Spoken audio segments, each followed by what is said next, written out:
Hey, what's going on, guys? I guess I'm live here.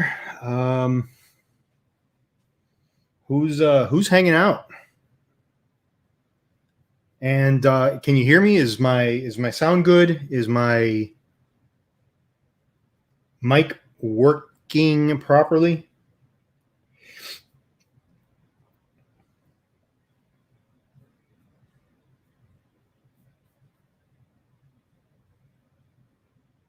Hey, Artemis, how's it going?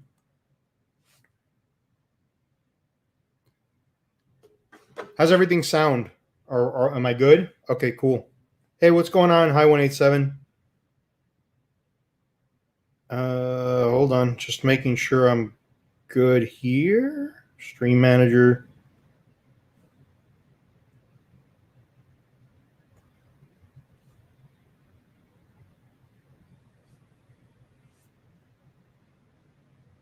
All right, cool. Looks like we're good on on my Twitch also, so that's good. I had to move all my stuff, so I had. It was fun today. It was fun. I had a wonderful day today. All kinds of cool stuff happened to me, like my door handle breaking from my front door, and having to call a locksmith to replace it. That was fun. Made 2 trips to Home Depot, so really cool. Finally got it replaced, got everything done there. And I was like, you know what? Had made plans to go live with Sudan. And I was like soaking wet from sweat and also from rain, because it also decided to rain on me when I was outside, getting the lock fixed. But so I was soaking wet, and I was like, I'm done, dude. I can't go live right now. Maybe later. So I actually decided to watch some anime and eat some pizza. And then for whatever reason, I decided that I kind of wanted to open up cards. So here we are. We're going to be opening up cards because I kind of want to open cards now. Metrics stink, man. I don't like them. Should be getting Harley in here any minute now. I did invite the Cap crew to join me. I think Sudan's taking a nap, so he, it's not going to be doing any openings. I thought he was going to open up some Great Legends. We actually decided that we were probably either going to do it now, later today, or tomorrow. So he kind of figured we were going to do it tomorrow, and I did too, quite honestly. Hey, what's going on, Sir Traximus? How's it going? Hey, what's up, Harley? Hey. Give me a second. Let me put on my headset since I've got Harley on.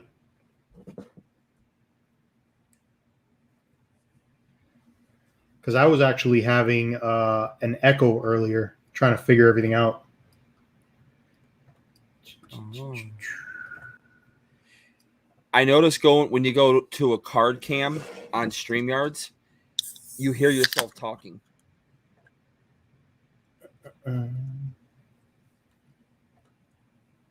Did you hear me?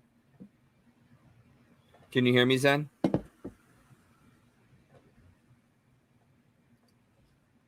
Uh-oh.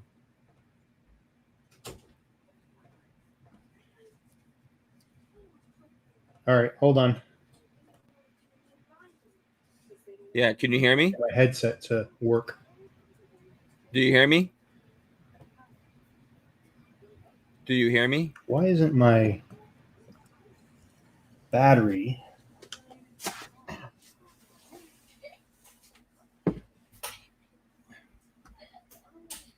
Oh, well, that's not good.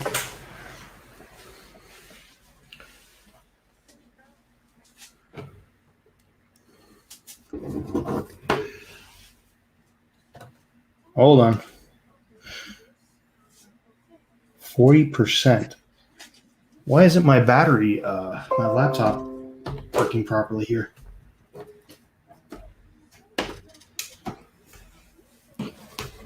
Am I not plugged into the right place?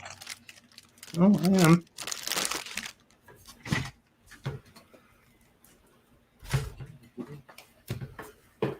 I am plugged into the right place here.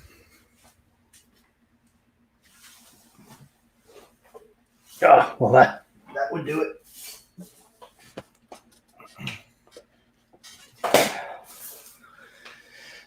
There we go. All right, my laptop's charging again. Yay! I can't hear Harley. You can't hear me? Trying to figure out why. You can't hear me? You can't hear me? Hear me, hear me, hear me, hear me, hear me, hear me, hear me.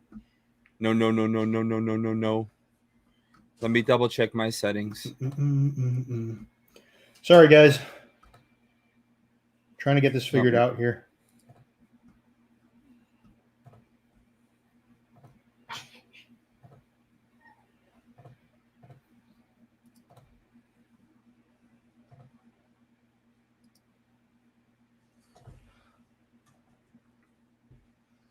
Bluetooth's always fun.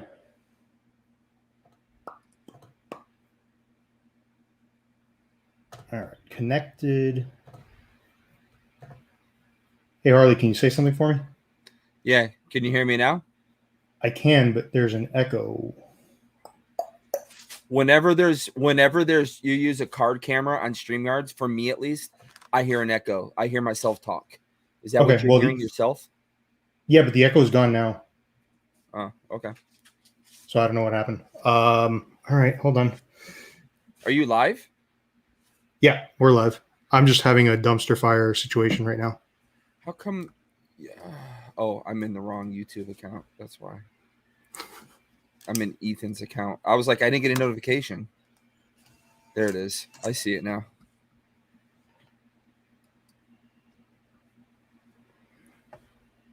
Ooh, I look blurry as heck. Let's see here. Sorry, guys.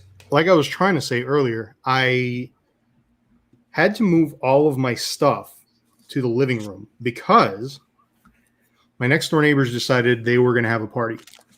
And you can hear pretty much all of the loud music into the room where I usually do my stuff. So I'm now in the living room. I've moved all of my gear. And literally as soon as I plugged everything in and set up the stream, they stopped their party. And there's no music outside anymore. So I'm so blurry. You're better than me. I'm using the crappy laptop camera. But thank you guys for hanging out, for joining. I187 is in here. Sir Traximus. Thanks, dude. I appreciate you coming by. Andrew's here as well. Where is Edith to help you fix these technical issues? Yeah, I don't know. She's she said she wished she could go live, but apparently she's busy. So yeah. But I do have. Whoop, that's not what we're doing. There we go. I do have some Battle of Omni Digimon. I'm going to test this setup out. This is actually my card cam. Last time I went live, I did it with a phone, and it was kind of not good, I guess you could say that. But pretty excited to get into some Battle of Omni. I got 2 booster boxes of this. I'll probably open up another one with Suit on and see if I can grab me another box for my sealed collection. But yeah, that's pretty much what we're going to open up today. How's it going, Harley? Oh, it's been a long day, man. It took me an embarrassing amount of hours to put up a new ceiling fan in our living room. Oh, really? Yeah. That's, yeah. Stuff usually... One of those things where you do it, and then you realize you made a mistake, so you got to take it all back down again. I did that 3 times. Yeah, that seems to be the case with just about anything you got to do around the house. Yeah, it was pretty intense, especially with the heat. It was just like I was dripping sweat, man. Oh, yeah. It was crazy hot today. I mean, it was very humid.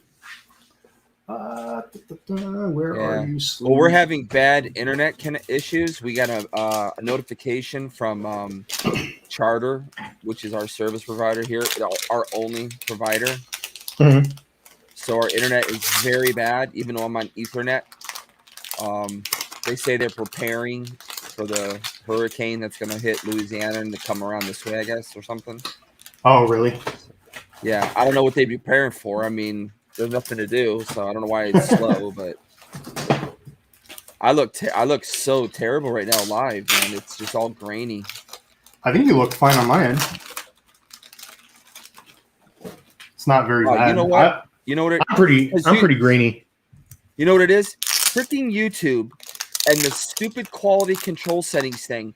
Every video I've watched, there we go. I've had to switch the quality control settings from 360 to 1080 or 4K today. Every video. Really? Yeah. Now that looks way better now. You look clear. I look clear. Yeah. Oh, okay. Yeah. Yeah. I actually Actually, used that's happened to me YouTube before too. I hate when that happens. It's so annoying. Yeah. Digimon. There we go. Well, you sound better now. I don't know what you did, but you sound way better now. No, I didn't do anything. Oh, well, you sound crystal clear now. Before you were kind of like had like a weird echo thing going on. Yeah, probably the internet. So yeah, got some Battle of Omni. This is the newest set that just came out. The next set is going to be Double Diamond, so I'm looking forward to that. I got quite a bit of booster boxes of Double Diamond. Double diamond. Now this is the box Sounds like a strip topper. club.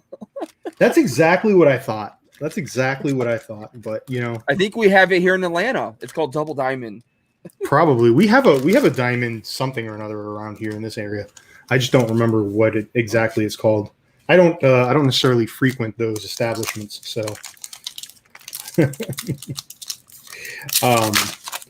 But yeah, the art in Digimon is really amazing, and this set looks pretty good from the pictures I've seen.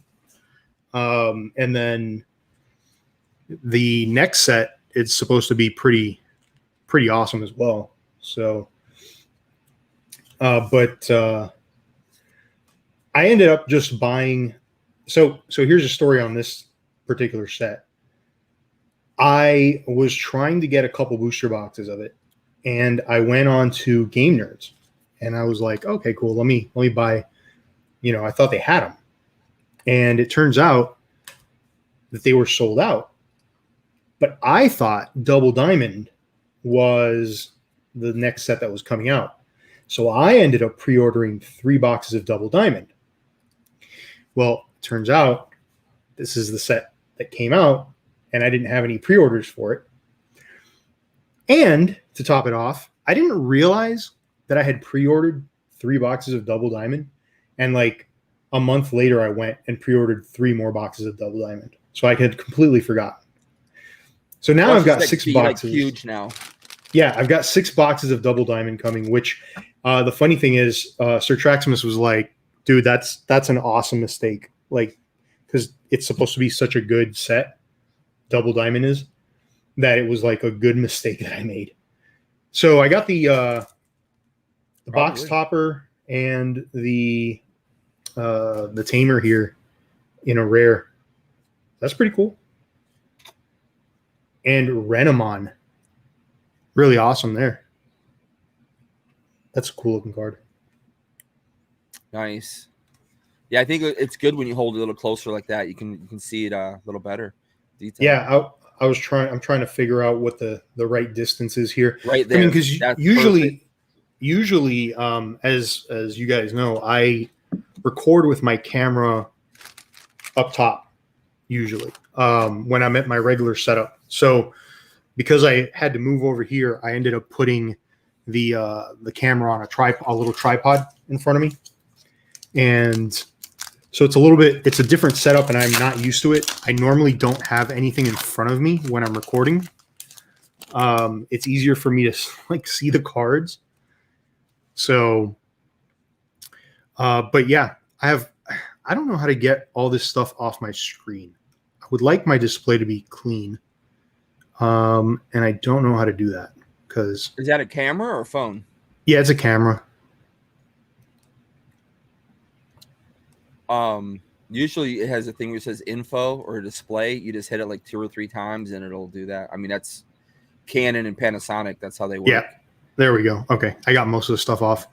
Yeah, I couldn't see the cards. I had so much junk going on there. Yeah, I spoke to High 187 earlier today, man. He was in Super Duper Danny's live that she was doing on her Evolution or Evolving Skies. Oh, really? Yeah, I stopped in there for a little bit. Just checking some of the hits out. Yeah, I wanted to stop in there, but I had something to do, and then I had the whole situation with my door, so I didn't get a chance to. But this is actually this is the first time I use my camera like this, and I think it looks pretty damn good. I think the lighting is great because there's no reflection or anything. I have a lot less lighting here. I do have a light behind me and a small light next to me. But what ends up happening is my normal setup, because it's up top, I actually zoom in big time. Like I go 5 times zoom on the camera, just so I can get down to the cards. So it's like, pretty decent sized cards. Holy cow. 5 times. Well, it's optical. So it's not a digital zoom, so it still looks crisp regardless. Oh, yeah. So let's see, what do we get here? We got a Hex Bluemon. Ice Rider Calyrex. That is a SR. Ooh, so secret rare. SR is super rare, I think, in Digimon. I would think SR is super rare, yeah. I think secret rare is SEC, unless I'm mistaking it with Dragon Ball. It's the same company that makes them, and they made the rarities different. So it's like, come on, man. That's funny. Well, Dragon Ball, it's funny because Dragon Ball actually, not only do they have different rarities, but they seem to change the rarities pretty much with every set. And they add and take away rarities, and it's like, come on, man, really? I just learned the last set. Why you got to do me like that? Always changing things up. They're keeping it fresh. Yeah.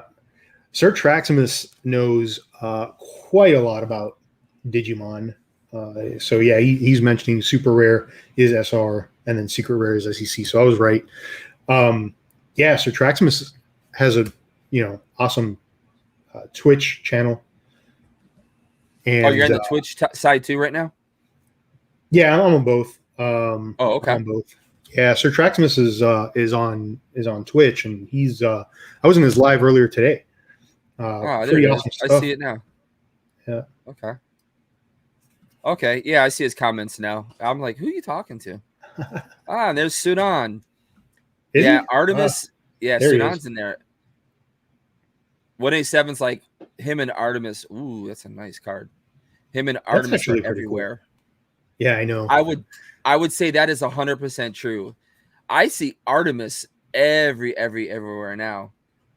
I mean, like, how do you spread yourself out so much like that? That's crazy. I have no idea, but many props to Artemis for being such an awesome sport.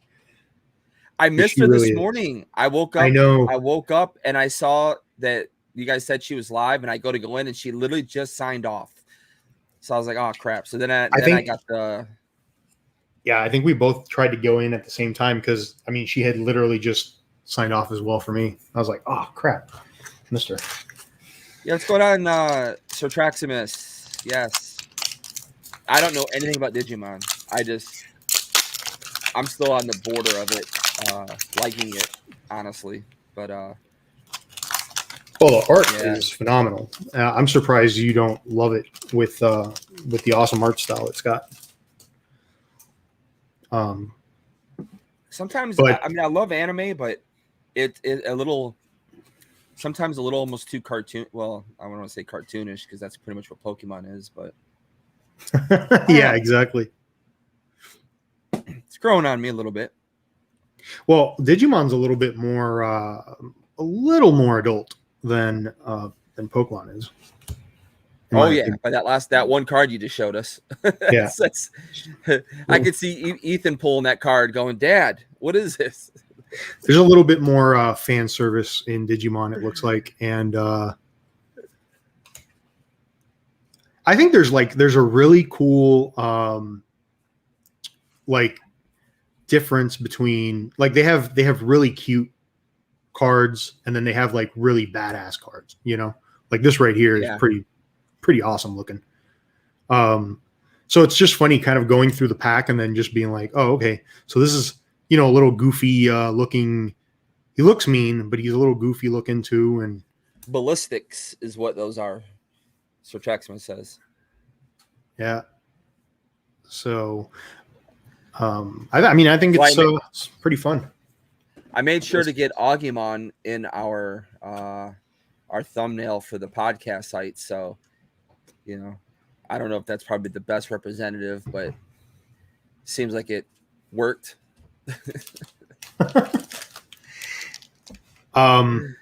Yeah, I don't know. I mean, like the pack art and everything like that is pretty awesome too. Yeah, I mean, I remember my brother-in-law, both my brother-in-laws, after Pokemon had come out in 99 2000, I just remember them getting really, really big into Digimon back then. The original TCG Digimon. So they have a lot of cards from there. I believe they're probably not in the best of shape, but they got a lot of cards from that era. So, but well, Sudan, I know Sudan's watching. Sudan, you are more than welcome to join us if you want. I mean, it's up to you. We talk about his background again. Well, we were gonna go live, and it was my fault. There's Agumon. So There we were you gonna go. go live, and it was my fault. I kind of canceled on him due to the stuff that was going on. And there's Rosemon, right? Is that Rosemon? Yeah. Hop on, Sudan. Hop on. Did you guys this morning, after I missed Artemis, unfortunately, I saw Squirtle was going live shortly after. Oh yeah. And huge hit today, man. Big shout out to Cool Squirtle Gaming, man. Big time hit today, man. That was huge. From a 3-pack, no less. So crazy. I know. Sometimes it's nuts. So super rare Chaos Gallantmon.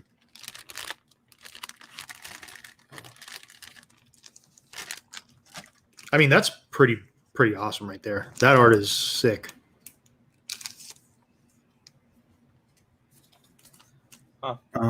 Trying to get this. There we go. Get it sleeved up. If you ever guys want to have me on a podcast with you guys in the future, talk about Digimon, Pokemon, I'll be there. I think that would be pretty cool. Yeah. Yeah, I mean, he's definitely knows his Digimons.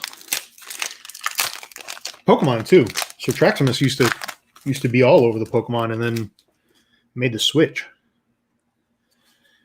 And I'm kind of in the middle of figuring out what I want to do myself, because I'm absolutely loving these cards. I'm loving Dragon Ball.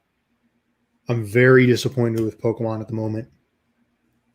Yeah, I shared with you that stuff today, and it just makes you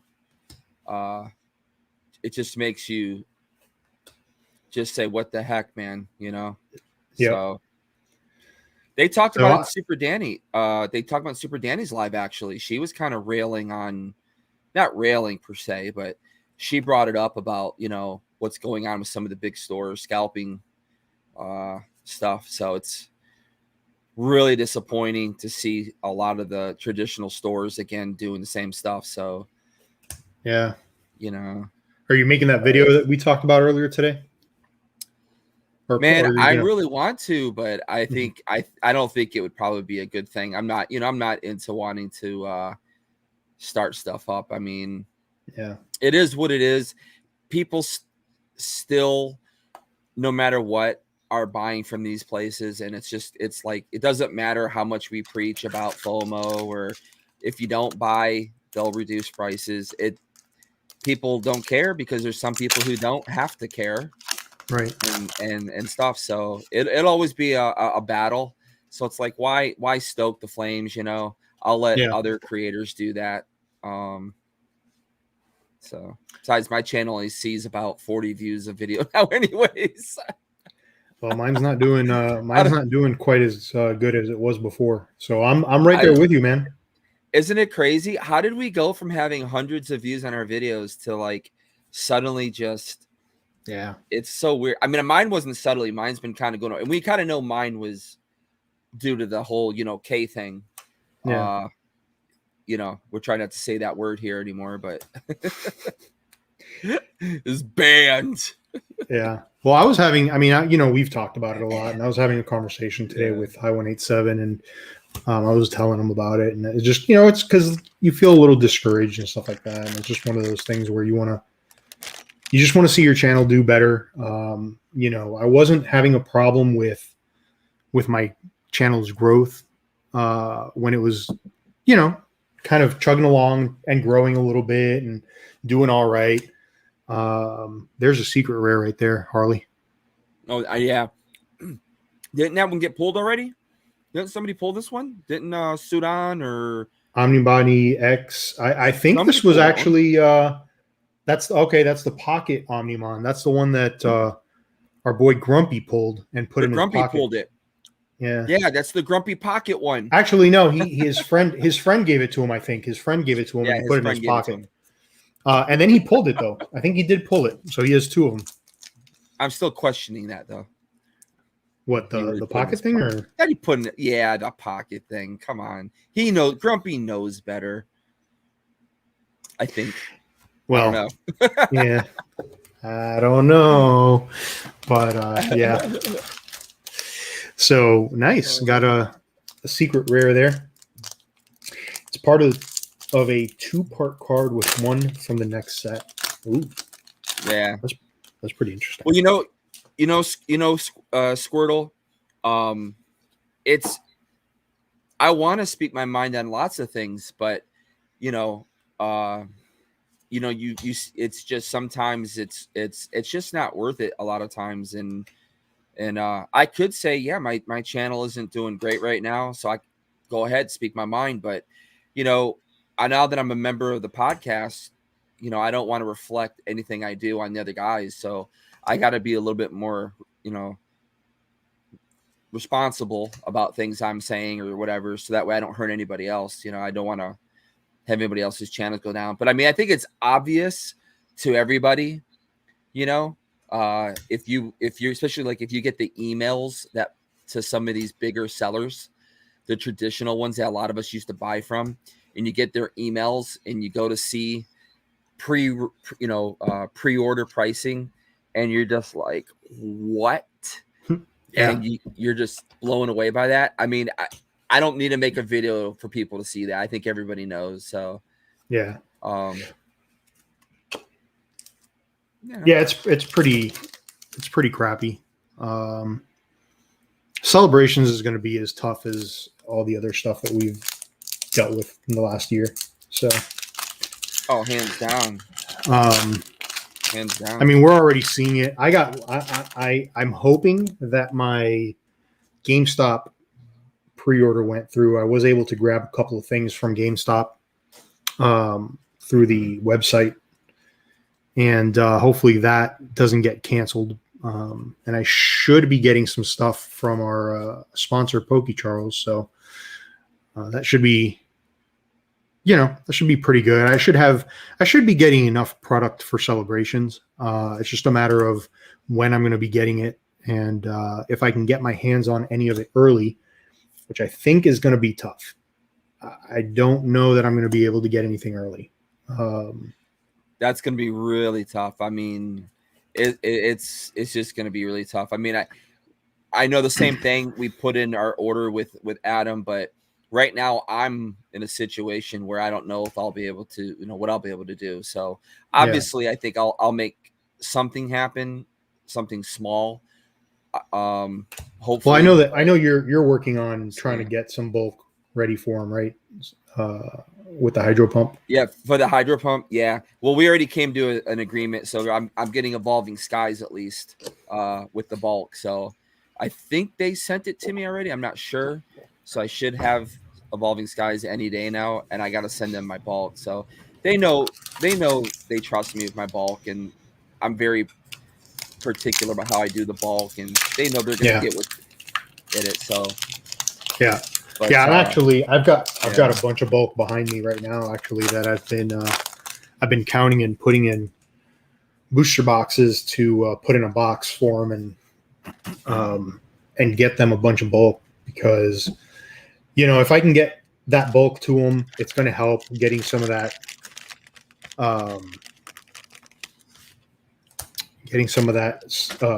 celebrations. I think that's one of the best ways to do it.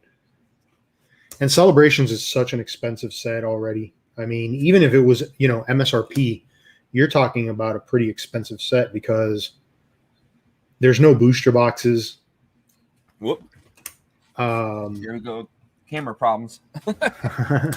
On top of camera problems. Right. Yeah. So there's no booster boxes, which makes it tough because it's one of the holiday sets, as you know, and then you're pretty much stuck buying. Oh, I got something in here. Waramun Zuraman. That's a rare. And then Metal Gurumon. And that is a super rare. Does he have any 30,000 bubble swords with him?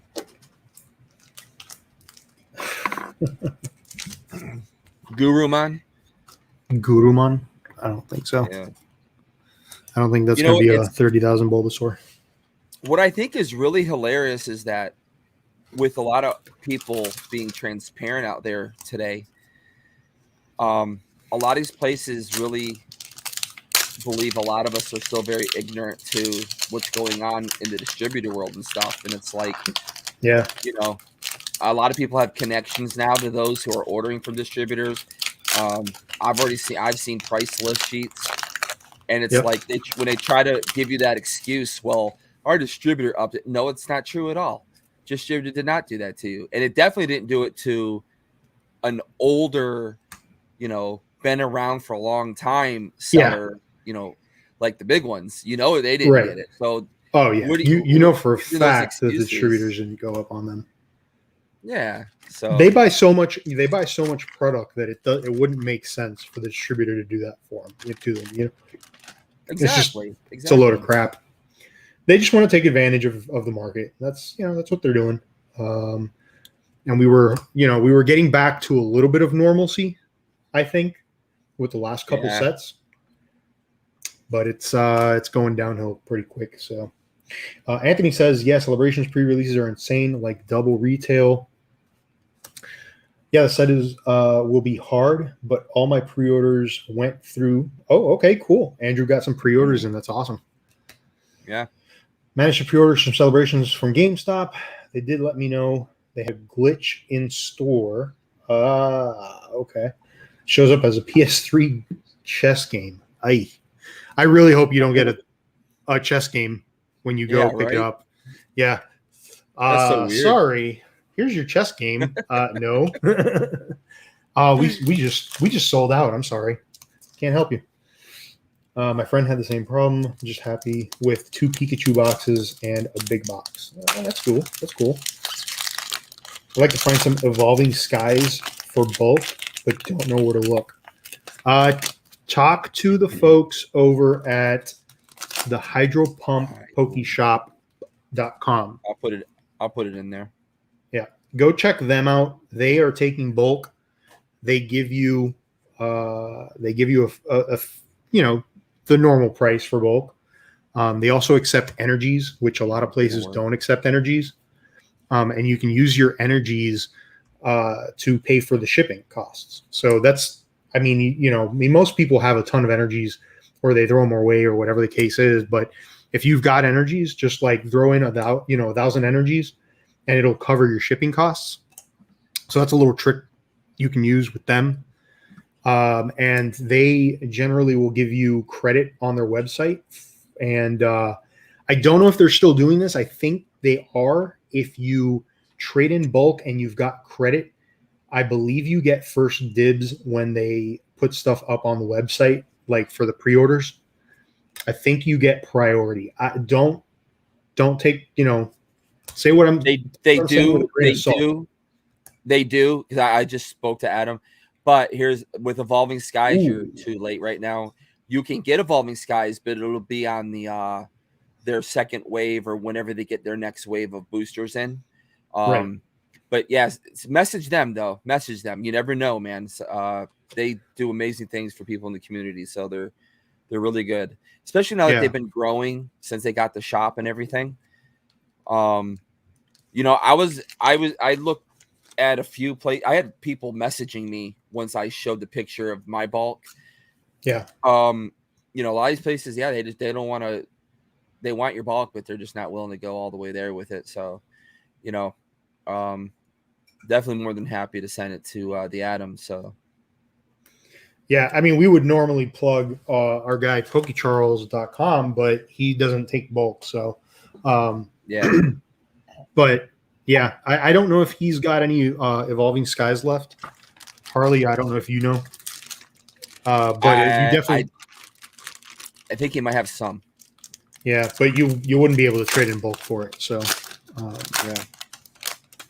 But PokeCharles does have a deal going on right now. I believe if you spend over, what is it, 100? If you spend over 150, is it starting Monday, or is it already going on?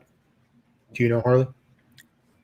Most likely, he put it in the system already in order to get the code. So there's a good chance it could be active right now. Otherwise, he put a date on it for Monday when we, when the podcast goes live. But I mean, Right. if you want to try, I mean, you can always try. Yeah, you could always check this, put the stuff in your cart and see if you get that discount. But I think if you spend well, not a discount, if you spend $150 on PokeCharles.com,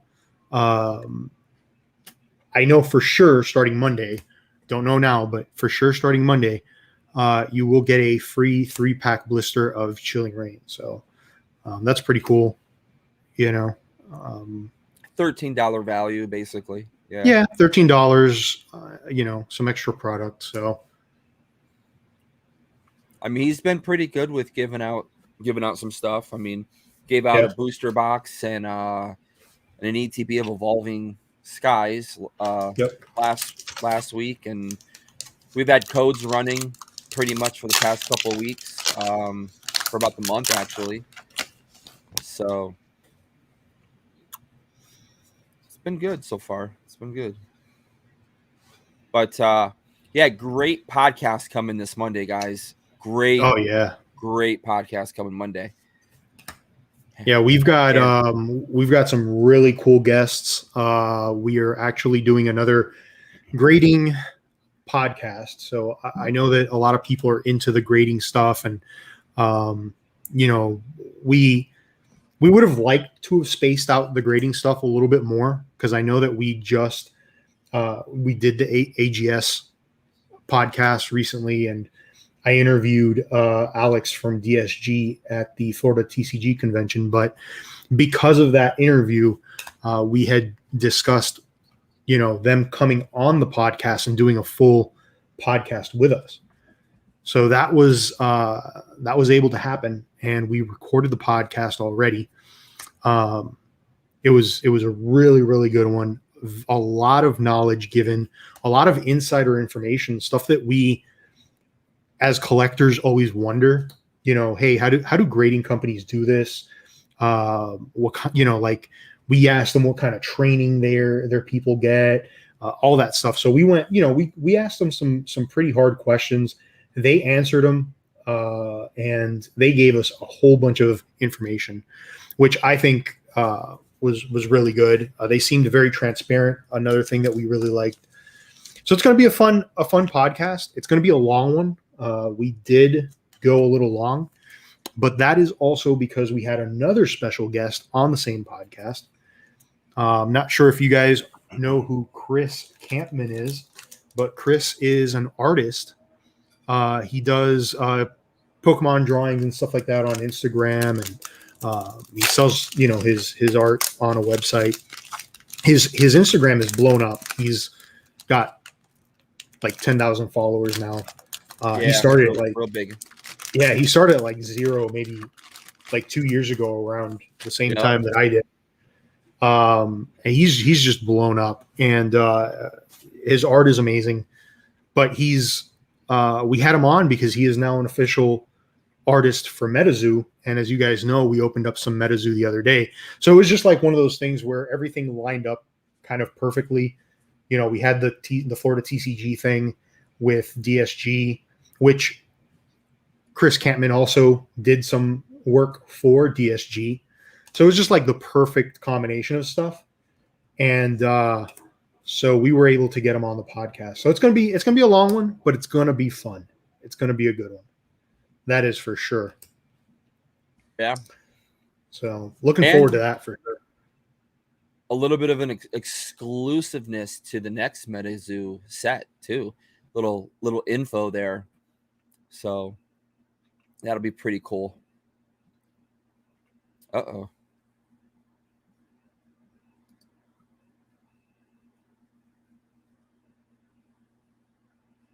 Is that me or is that Zen?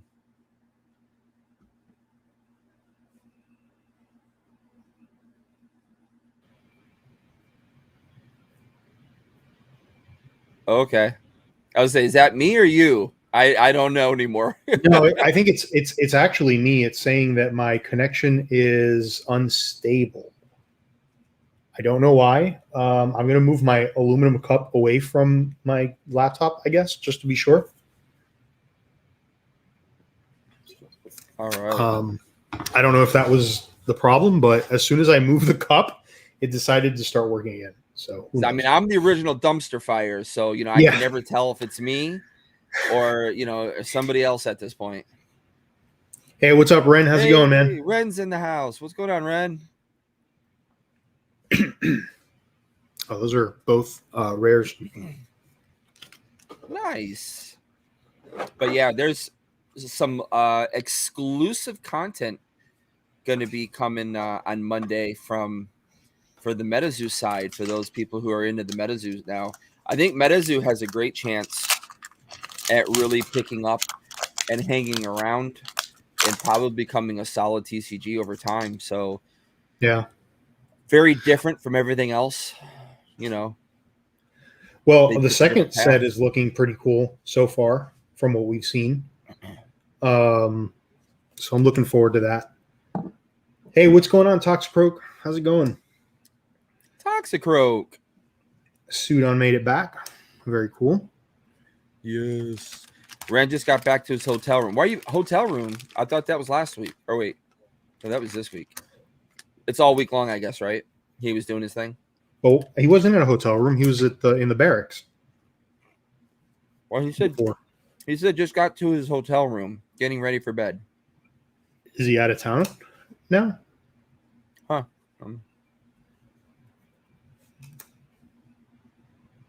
Weird. Digimon. Ren's out there traveling the world apparently. Went to Indiana to see family. That's right. Yep. We're at in Indiana, Ren. I lived in Indiana for a short time. Isn't Nate out there in Indiana? Or yep. A short time is like 4 years. I lived there for 4 or 5 years. So I graduated high school actually from Indiana. Ren, did you go make content with Real Breaking Nate? And you're just telling us that it's family? He's down there by Breaking Nate. He's by Breaking Nate actually. He's a little north. Yeah. I think of where Nate lives, the town where Nate lives, I believe. But Muncie, yeah. Muncie's southeast of where I lived. Ooh. Sudan's people right there. Dinosaurs. Sudan's other people. Actually, these are your people. These are the dumpster the dumpster people. Yeah. You just There got to we set them go. on fire and you're good to go. Rowdy Rocker. These are pretty interesting. What is that? That's like a. Is that a dragon or a dinosaur? Is it a T-Rex? It looks like a T-Rex kind of with some spikes and I don't know. There's like some sort of a, I guess, probably like a psychic attack or something like that. Sudan's going to get on us about it for sure, though. Are you being ignored? No, you're not being ignored. No. Sudan, I said you had returned. Yeah. And then I showed you a dinosaur card. Yeah. Are you ignoring us, Sudan? Yeah, it sounds like you're ignoring us. Let's flip it on Sudan here. Hey, I got another Omnimon Zort. Yeah, Melon, don't worry about MetaZoo. Very few people are getting MetaZoo right now. That's usually when a TCG first comes out, all the big time collectors are going after all that stuff because they're getting in on the beginning. You kind of have to wait till it's been a little bit more established and they make cheaper product and stuff. So yeah. How many packs for the third time? Cats fighting. How many packs left? I don't know. Maybe 6 or 7. Huh? I think 7 with this one in my hand. Are you wanting How many to come packs on? come in a booster box? 24. Oh, okay. Yeah, Sudan, come on, man. There's room. So don't connect and open my box. Actually, you could. Yeah. Connect and open your box because I'm almost done with mine. So once I'm done, you can do yours. Come on, Sudan. Come on. I'll scooch over. There.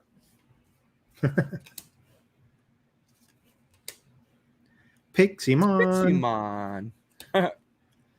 Meteor Showa. You can't actually fly. No flying. Sudan. Like he hasn't pulled the alternate yet. Yeah, I did. I pulled the antibody. I pulled the pocket one. Pocket Man, card. this chair is so uncomfortable. Dude, I'm telling you, gaming chairs are the worst. I will never buy another gaming chair again. I don't care who makes it. I am so done with gaming chairs. Dude, this looks awesome. That's pretty sick. I'm telling you, man, I spent $500 on this damn Secret Labs chair, and I am not happy. I am not happy at all. So, Well, I mean, I have this is one of these really cheap versions of a gaming chair. So I'm just sitting on I don't know, on cardboard, like hard wood. It feels like. Well, my chair is one of the expensive ones and has a cushion that's just as hard as a rock. So, I mean, it's literally a super stiff cushion, which sucks because it's actually thick enough. Like it's a really thick cushion. You would think, oh, you look at it, you're going to go, oh man, that's a comfortable looking chair. Then you sit down and you're like, oh, my butt hurts after 15 minutes. Oh, Suhaili's in the chat. Hey, what's up, Suhaili? Mud Pie's in the chat. Minotaur. Yeah, would be. Hey, I wouldn't mind trying some of these other chairs out there, the GTR Racing one or whatever, the Secret Labs one, but I can't afford those. They're all the same. So they're all the same, dude. All the chairs like the one that you have are so bad. I tried one of those before this, and it was horrible. It was like you said, you're sitting on a piece of wood, pretty much. I mean, I'm not even that big of a. I don't think. I mean, I'm not. I wouldn't consider myself a very big person. I mean, I wouldn't. I'm a little overweight right now because after surgery and other things going on. But I think I'm around 240, 245 right now. So I got a little bit of weight putting on this, but yeah, it's just like sitting on. That's why I'm always moving around. Plus, I have to move around anyways because I'm really not supposed to sit more than about 30 minutes because of my health issues and stuff. So I'm supposed to be, get up and move around and stuff. But what I do is I have things underneath the desk here for my legs. So I'm able to get them up and moving around. But yeah, this chair definitely, this is like, I don't know what you'd call it, but an off-brand name market chair. So Yeah, that's kind of like the one I had bought. They're pretty bad, but the thing is, even the name brand ones, they're the same crap. I mean, they really are. I am not ever buying another gaming chair again.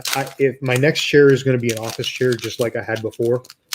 The office chairs generally last me about a year, but they're also cheaper, and I would much rather. Well, they make these for all these like stick figure YouTubers, these chairs, and they all are like, they're all like stick figures, kids half the time, and that's where they design these chairs for us bigger people. Don't get chairs like this as much. So Well, that's why I bought this one, the Secret Labs one, because this is actually the XL one. This is for the heavier people. It's got like a much heavier weight limit and stuff like that. You can tell. I mean, the chair is really well put together. It's designed well. They just needed to make the cushion a little bit softer, in my opinion. I kind of feel like I know why they didn't do that. They pretty much tout that it's for back pains and stuff like that, but I think they probably made it a little bit stiff so that since it's for heavier people, the cushion doesn't give out, very soon. Most likely. Yeah, probably. Which has the alternate effects on it of being uncomfortable. Right. Mud Pie says, I hope the gaming chair I got at Staples lasts me a little bit. Hopefully. Yeah, I definitely hope. Well, Zen has a coughing attack here. I'm having a coughing attack again. Sorry about that, guys. I had one in the filming of our podcast last night. I was having a coughing attack for some reason. My sinuses flare up, and then I get the post-nasal drip, and it just makes my throat itch. Oh, yeah, it's the worst. Toxicroak says, I want to get a Herman Miller chair. I never heard of it before, but those are really expensive. I was looking into them. Everybody that I know that has a Herman Miller is happy with it. I've been told several times to get one. However, they don't seem to make the chairs for heavy people like me. So actually, I'll take it back. I think the chair has the capability for a heavy person to sit in it. However, they're not very wide. So I think like the seat is like 19 inches wide or something like that, which is usually okay for me, but it depends also where the armrests are sitting. So it's like being on an airplane. Yeah. So this chair is pretty good. It's got I think 23 inches wide seat. So, I'm pretty comfortable. I can, spread my legs out and not have any issues with that. But I think the Herman Millers, you can't really do that with those. So I looked into them, and I was actually considering buying a used one, because there's some used ones out there that are still in good shape. But yeah. Oh yeah. What's going on, Melon? Hi again. Hey, what's up, Melon? Also, Mud Pie just opened an Omni pack, but she only got a regular rare. Oh yeah. What? Well, you got two. You got two rares because Digimon have 2 rare cards in them. Okay. Back to back. What is your favorite celebrations card that we have seen most so far? I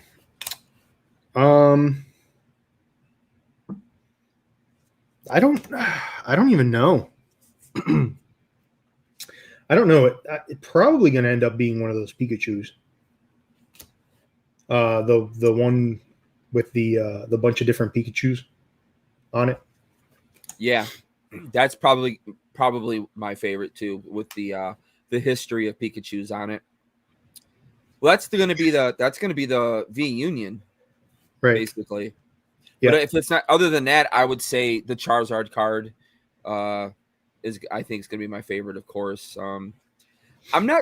I don't know how I feel about the remakes they're making, but if the Shiny Magikarp or and Shiny Gyarados are coming out, I don't think Shiny Gyarados was, right. I think it was just Shiny Magikarp they were doing. That Yeah. could be a possible favorite of mine too. So Yeah, that's a cool one. Well, I know that we're going to get the Charizard, and I'm sure that's going to be a favorite of yours. And Blastoise. And Blastoise. Yeah, I mean, I'll be pretty happy if I can get that Blastoise. That should be one of the cards that I'm going to be looking to get, obviously. Yep. So, be pretty nice. Hey, there we are. Welcome to the stream, Sudan segment. Hey, what's up, Sudan? Give it a proper welcome. You are on mute, good sir. Yeah, he's on mute. Jet engines. Jet engines. Yep. Yeah, we filmed our podcast last night, everybody. I kept falling asleep, so Zen went without me. That's because we filmed the podcast last night and it went forever. When did we stop filming? Was it about 12 o'clock? 1 o'clock in the morning? I think it was almost 1, and I didn't actually go to bed until 3. So I woke up pretty late this morning, which sucks because again, I am most productive in the mornings. So for me, if I sleep until noon, my body isn't like, oh, okay, let's be productive because you just woke up, so it's got to be morning. My body's just like, such a freaking man. Yeah, it's noon. It's time to relax and do nothing. How am I the old man in this podcast? Jesus Christ! All you guys are worse than me. Jeez. Sudan, what are you planning on opening today, sir? Are you opening anything or no? I can. I don't know. It's up to you. You don't have to. You can if you want. You can if you want, or we can save it for tomorrow and we can open that tomorrow. Or it's up to you, man. Honestly, it's up to you. If you want to open it, go for it. If you don't, then don't. Well, I see how the card cam looks if I get that on. Just kind of. Artemis says Dark Sylveon are going to be her favorite. Andrew Lopez says, I think be it a Pikachu or the Gold Star Umbreon. Yeah. Mud Pie says, hey, Sudan. I said I waved. Hi, Mud Pie. Yeah. So that is the booster box right there. See, and this is again, so like my frustrations with Pokemon are almost every aspect of Pokemon right now is frustrating me. And one of the aspects that's frustrating me is the pull rates are very inconsistent. And like, you know, if you open up a booster box of Digimon, you're getting, I mean, like I got a secret rare. I got 1, 2, 3, 4, 5, 6, 7, 8 super rares. The cards all look phenomenal. I mean, the quality on these cards is really good. It's just it just feels so different opening this than it does Pokemon at this point. And I think that's one of the reasons why I'm so down on Pokemon at the moment. Yeah. I think my card cam decided to. Yep. Frozen. Hello. No, like I said, the past couple sets have made Pokemon very frustrating because pull rates have just been so terrible for the money that you're paying for these cards. I mean, think about it: $4 at MSRP for 10 cards or 11 cards. It's just like you can open 8, 9, 10, 15 blister packs and get absolutely nothing from them. You know, Right. and it's just gotten so ridiculous, I think, like that. So Yeah. I I definitely mean, frustrating. I'm over it. I never want to take care of a Pokemon ever again. It's rough. I told you guys after the 25th anniversary, I'm going to be pulling back, but that's more of other personal stuff that's going on. But yeah, yeah. I mean, it's Sir Traximus says Digimon cards are also made in Japan. Yep. Yeah, I would I talked to Zen a year ago, and I told Zen I was thinking of strictly going Japanese, Yeah. but holy cow, there's like that's out of the question now. Yeah. Yeah. It's just there's a lot going on right now with Pokemon that I'm not liking, and it's just been very tough to make content as well, because not being able to find product, not being able to get any product on time has been a problem as well, because once you're Yeah, making YouTube videos, if you're not putting out videos that are relevant, by relevant I mean the newest set that just came out or is coming out in the yeah, next couple of days, then your views suffer, and it's just kind of painful. I do it for fun anyways, but the fun factor is very lacking at the moment. And so it's just one of those things where I may step back a little bit from Pokemon. I'm going to continue to open it because I love Pokemon, but I think I'm going to focus a little bit more on the other stuff. And I'm actually considering merging my two channels again, and bringing the Dragon Ball Super stuff back to the main channel, and then just doing away with the ZenDB channel. I mean, I kind of wanted to keep the stuff separate, but I think at this point, it's just hard for me to make just Pokemon content. So I'll yeah. probably be It's doing that. not only that. I think it's also is that the box topper sit on? Yep, that is the box topper for this one. Easy. The smart one. I like that. I like that MetaZoo did that. Does that too with their boxes. They're putting box toppers in there. Yeah, I think Pokemon should go back to that, but I don't know if I'll be collecting Pokemon long enough to even notice if they do. Yeah, I it's can't afford definitely it. tough. Right. Like half the time, it's like they release it on off weeks where it's like, okay, that's not the week I have money available to spend, so I can't either take advantage of the pre-orders, or they don't put it in or they don't give good enough notice to allow for people like me who doesn't have bots to get it. Yeah. You know, Yeah. it's just The bots frustrating. thing has gotten so out of control. The bots thing it's just a huge issue right now everywhere. I mean, outside of card collecting, trying to get a PS5 or an Xbox, or there's just a million things out there, and people are Action just buying these figures. bots. Yeah, Action figures action are a pain in the figures. ass. Yep.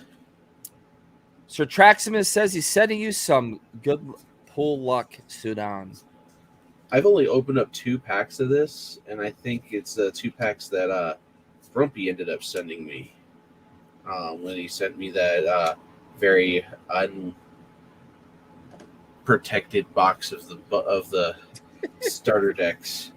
Hey, it's the star of the new one that they brought in and try. Isn't that right, Traxmas? They brought this guy and try. But it's nice to be opening it. I got these boxes. This one was a little bit more danged up than the other box, but I have the other one sitting up above the fridge here. Got these from Hydro Pump LLC. They held on to them and I was like, cool, nice, chaos. So what is this, number 4? This set is number 4. Yes, Okay. number 4, BT04. I don't have any sleeves out and ready, which is silly because I have a whole thing full of sleeves right here. I would say you should have a lot of sleeves now. Yeah, from all the different cards that I've been unsleeving for bulk. It's been not a fun adventure. Past me was not nice.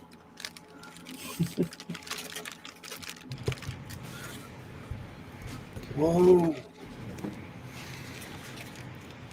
I don't know what to do with my bulk half the time. Well, the problem is that there's so much bulk. My biggest issue is when I get lazy and I start putting all my cards together, and then like I put my rares and my commons and uncommons together, and my reverses and stuff like that, and then I gotta sit there and go through all that stuff, sort it, and then count. So it's kind of, it sucks. It's a pain. But I've been very, disorganized lately, which does not help. I'm continuing based off of several other start and stops. Like I started doing my bulk sorting, and then I stopped, and then I went and started again. Then I stopped. And so I'm like, I have no idea where the hell I started and where the hell I'm at with bulk. Ooh, Victory Greymon. I would love to go back to Yu-Gi-Oh. Oh, what's that? Oh yeah, Yu-Gi-Oh. I mean, Yu-Gi-Oh's fun, but I stopped Yu-Gi-Oh because I went pretty hard with Yu-Gi-Oh for a while there, but most of my stuff is still sealed. I didn't really open a lot of it, and actually, there's quite a few Yu-Gi-Oh things that I did want to open. I might do it here on the Cardboard Addicts podcast channel because it's like mystery boxes and stuff like that I got from Walmart. Which I think people like watching those mystery box videos. So it could be pretty good for the channel here. So I might do that. I might open up some of that stuff here. Or if I decide just to open whatever on my main channel, then I might open some stuff up there and bring back Yu-Gi-Oh and then just do random stuff. I don't know if that's going to be a good thing for my channel or not, but it might be good for my mental health. So yeah, I don't know because go ahead, Sinan. I was just saying it's kind of hard to tell what is actually the deterrent, that what is keeping people from watching the content, what is what is the proper content that people are looking for. It's hard at this point because do we just do here's all the polls, or do you just go here is am I showcasing a product? What do I do? Yeah, I think the toughest part with doing a lot of different things on the YouTube channel is YouTube doesn't really do the algorithm thing very well. Mm-hmm. And so like when you do like a Pokemon video, and then you do a Yu-Gi-Oh video, and then you do a Dragon Ball video, YouTube's just like, I don't know who to recommend this crap to. Because your normal audience likes Pokemon, but then your Dragon Ball videos do poorly. It's just really, really weird. In fact, actually, the reason I started the other channel was because my Dragon Ball videos were not doing well on my channel. But the funny thing is, and this always happens to me, it's it's just the way of the world.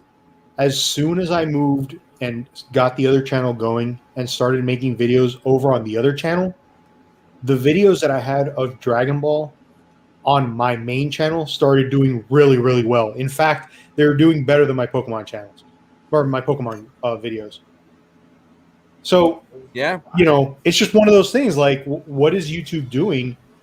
And So now I got to the point where I was like, well, now I've already got this other channel. It's kind of established. People are watching my videos there. I'm getting more views on that channel than I am on my main channel, and I only have 100 and something subscribers. So Yeah, it's pretty insane. I don't know what to do. It's so like there's so many different like areas you can like find out what it is. It's like, is it the tag? Is it the hashtags? Is it the title? Is it it's in the description? Is it whatever Thumbnail. genre I happen to be? The thumbnail? Is it whatever genre I happen to be associating my channel into? And how broad how broad is that association within YouTube's realm? And Right. it's like I find that hard. Like when we're trying to distribute the podcast, trying to find it in certain places, it's like they don't necessarily have a gaming section, and it doesn't actually specify games or card games or what kind of games. It just goes entertainment, and it's like, Right. well, that's really not helping us to really narrow down what audience we like to. We want everybody to like our stuff, but we generally want to try to get at least the people who really look for this stuff to find it. Right. Oh yeah. Yeah, I think on The big- YouTube. Go ahead. I was gonna say, I think on YouTube I've got my channel set to entertainment. See, the thing is like it's too that doesn't even feel like that feels where we should be. Entertainment. Well, I mean, it is entertainment. You could probably say gaming, but I think like gaming feels more like if you're playing a video game. Video game. You know what I mean? Yeah. So There you go, Harley. There you go, Harley. Heir of Dragons. What Look point at does it look dinosaurs. like a dragon though? So Yeah, which which side do you- dinosaur? which side do you prefer, Sudan? Do you like Great Legends or Battle of Omni more? Honestly, so far I'm really kind of underwhelmed with the. I mean, the art's phenomenal. This Beowulf man is amazing, but there's some chase cards inside the Battle of Omni that I've already opened more Battle Omni than Great Legend, and I'm freaking hooked. I agree with you 100% on that. I think Battle of Omni is a better set overall. There's some cards in Battle of Omni that are unbelievable. The Tactimon is amazing. He's like a really cool looking samurai. I didn't even know he existed, but oh my goodness, that card is awesome. A lot of these I'm actually I'm certainly not Sir Traximus level of knowledge on this one. That's the man that you guys want to go and watch. Yeah, I make sure look you what he- check look out what he Sir just said. Traximus. Look what he just said though. Great Legends is the worst set. Yeah, See, I'm bad. I don't even have a list of what I actually, what could be pulled in this set up here, but I don't even know. I don't even want to look anymore. I'm just going to go back to what I was doing. Oh crap! What? Somebody just bought my the Zard promo. So forget what we talked about earlier, Zen. really Yeah, it just got notified. cool, man. Oh wow! Yo Devamon. I've been trying to sell it for a long time now, and what I had talked to Zen about doing was, since Zen did the what's that called, a GoFundMe thing on for my family. I told him that I felt so terrible for these people donating. That was there anything I could do to help give back to these people? And I was like, I'm trying to get rid of this, 99 PSA 9 CD promo Zard. Maybe I could, use it for a giveaway or something. We were talking about that today, but we were trying to look at the rules to see if that was something legally we could do and stuff. So, but someone just bought it. So, All right. That's a good Yeah. thing. Yeah. yeah, That's a believe good me, it's a thing. very good thing. It's a very good thing. So, And But that I was the gonna only say time was, I'm ever going to try to do a Martha Stewart impression. It's a good thing. That's a good thing. What I was going to say about Yu-Gi-Oh is the problem with Yu-Gi-Oh, and I saw Andrew brought this up. The problem with Yu-Gi-Oh is they've made the chase card nearly impossible. Ruxin 34, which I cannot believe how this dude has just completely blown up. I mean, I was watching him when he had 1,000 subscribers on his channel, and he's at almost 90,000 subs right now, and basically a year's time. And he's going all out opening Yu-Gi-Oh. He opened 3 cases of I forgot which one he did, but he was trying to find the Starlight, the one with the Black Rose, which I think was that the latest set that came out. I think it was, but he was trying to hunt for the Black Rose. He did 3 cases in a live. I think it was yesterday, or I don't know if it was it today. I watched it today. It could have been done today, but I think it was done yesterday. 3 cases, didn't pull a Starlight. That's the problem with Yu-Gi-Oh. Yeah. Yu-Gi-Oh's ratios are so absolutely mind-boggling terrible that it just makes it so tough. I mean, one of my favorite sets was Toon Chaos and Battles of Legend Armageddon. I really wanted to pull the 10,000, the 10,000 dragon card from here, but Right. it was like 1 out of 2 cases you'd get it. You had an opportunity to get one. Ooh, what is that? Is that a secret rare? Cool. Yeah, it's a secret rare. I like it. I like the art on that one. Hey, Melon, no, we're not doing any giveaways today. We got to think about the next giveaway, when we're going to do it, if we're going to do it. I think the last one was the MetaZoo one. I will give something away for you right now. I give away my love to you.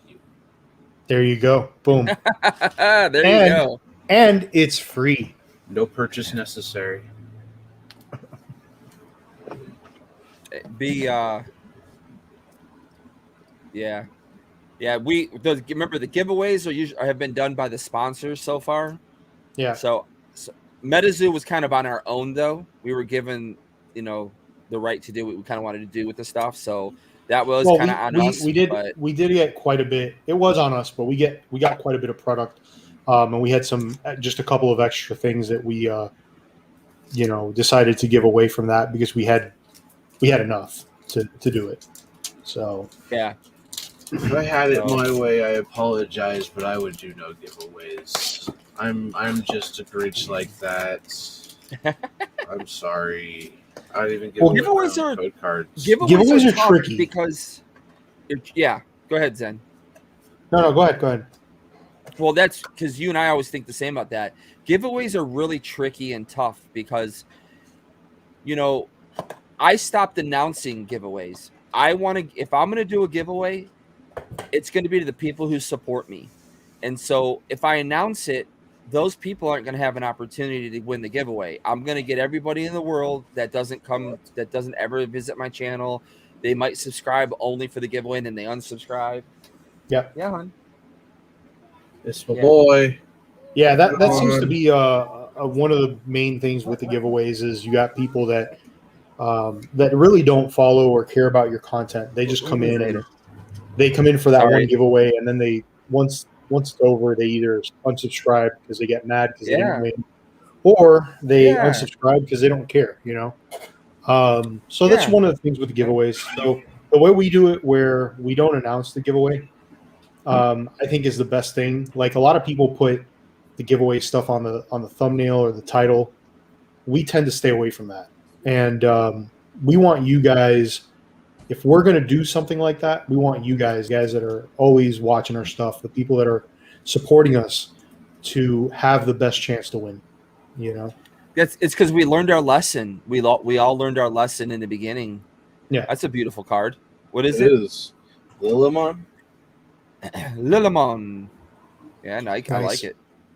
But we learned our lesson. Super rares and the secret rares are freaking gorgeous. Now, do you get a secret rare in every box? I'm not quite sure how it panned out. I think there was at least one in every box, and I think in the newest set there's at least 2. Okay. That's coming out, but it's Oh, okay. Because Battle of Omni, I got one, and you just got one there, and then the racetrack. They didn't win. They didn't Denver Motor Speedway. Yeah, for real. we actually they closed that down. It's turning into a spaceport. Oh wow! They're actually building a spaceport here. I actually do live very close next to the Atlanta Motor Speedway. Nice. I live very close. We have Bandamere up the way. It's right next to one of my favorite places in the world. It's called Dinosaur Ridge. I wonder why I like it there. Does it have anything to do with dinosaurs? It's super cool. As you walk up the side of the hill, there's certain sections where you're actually walking from the beginning of the Triassic and you end at the end of the Cretaceous period, and it's super cool as you see like huge trackways of iguanodons and other theropods, and then as the other end you get into brontosaurids and other saurids. It's like, this is so cool. There you go. And then you can watch the races when you get to the top of the hill. Nice. Hey, what's going on? Retro Poke Gamer just hopped in here.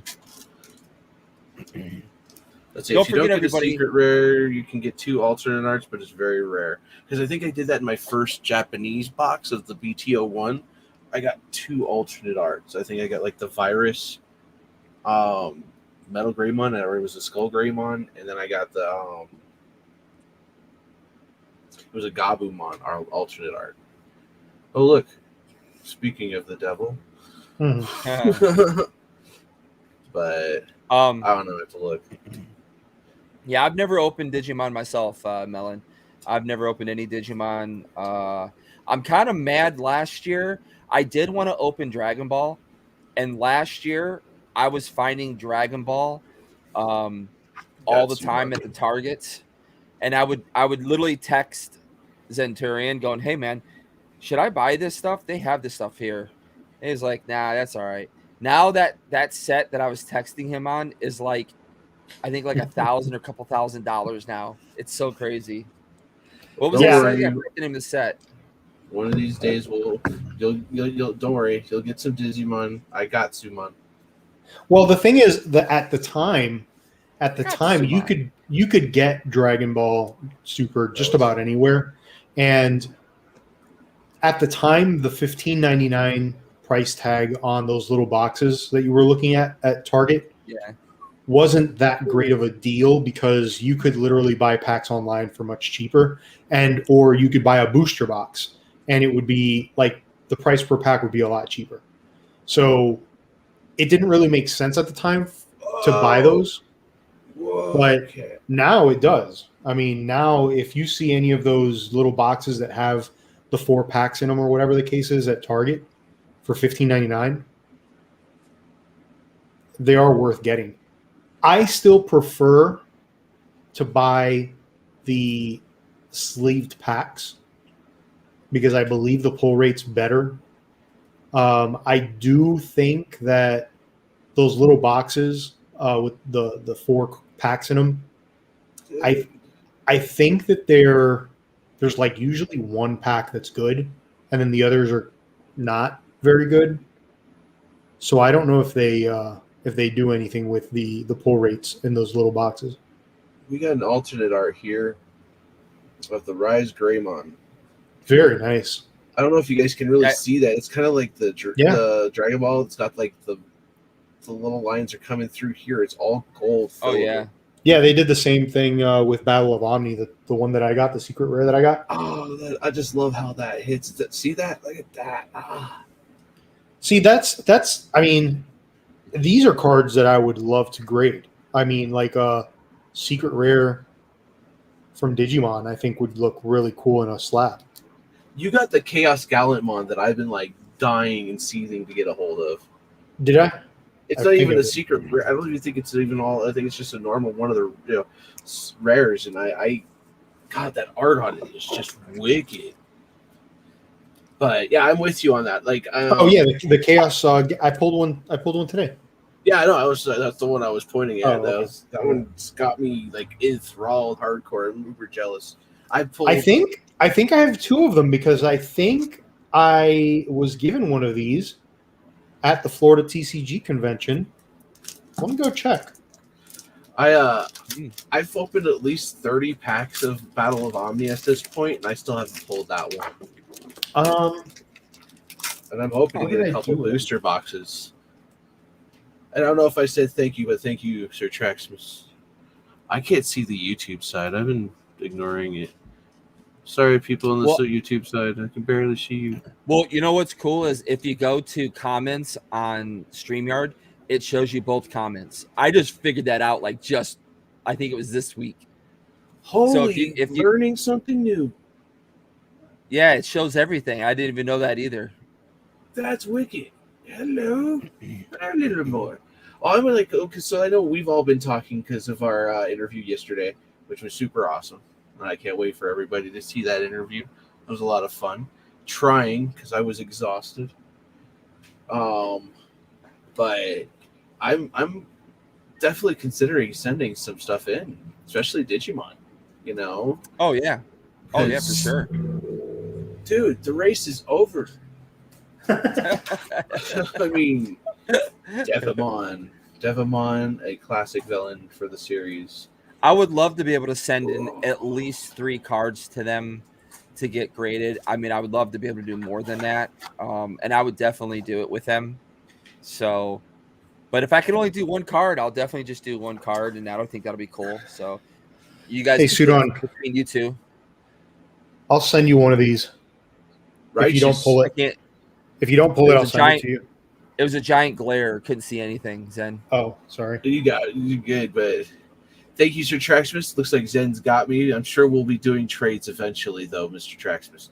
We're definitely gonna have to take a look at that. There you go.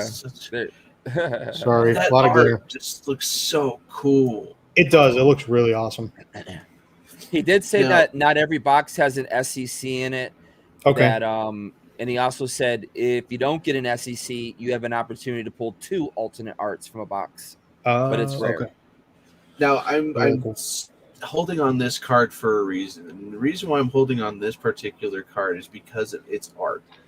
Now take a look at that. You got this card and then you got this normal art. These are the 2 different styles for Digimon. This is not even a rarer card. It's just a common. Right. And the art on it bypasses this. Yeah. You know? I mean, that's not an equal comparison, though. You got to get a V or a V Max or something. You got this. No, it is equal comparison because it's a common and a common.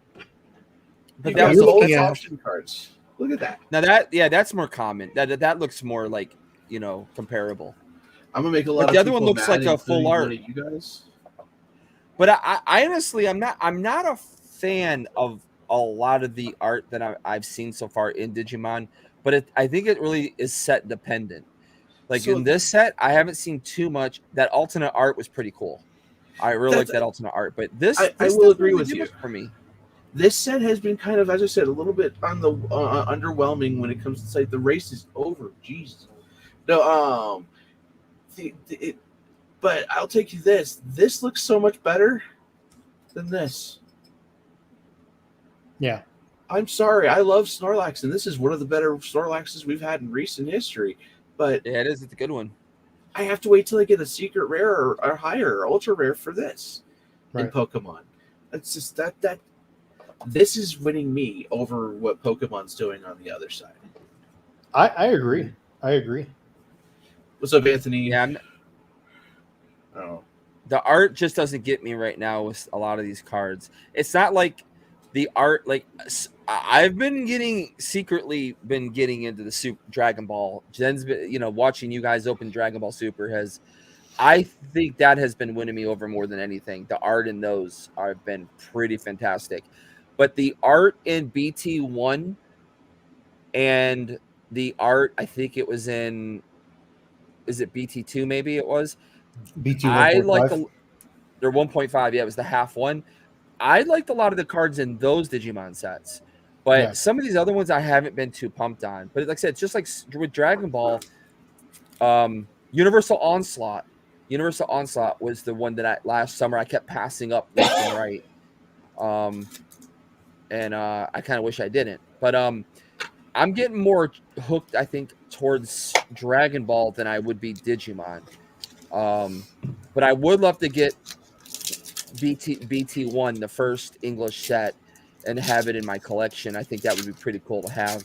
Other than that, I don't foresee myself going into Digimon, but I can foresee myself once my situation,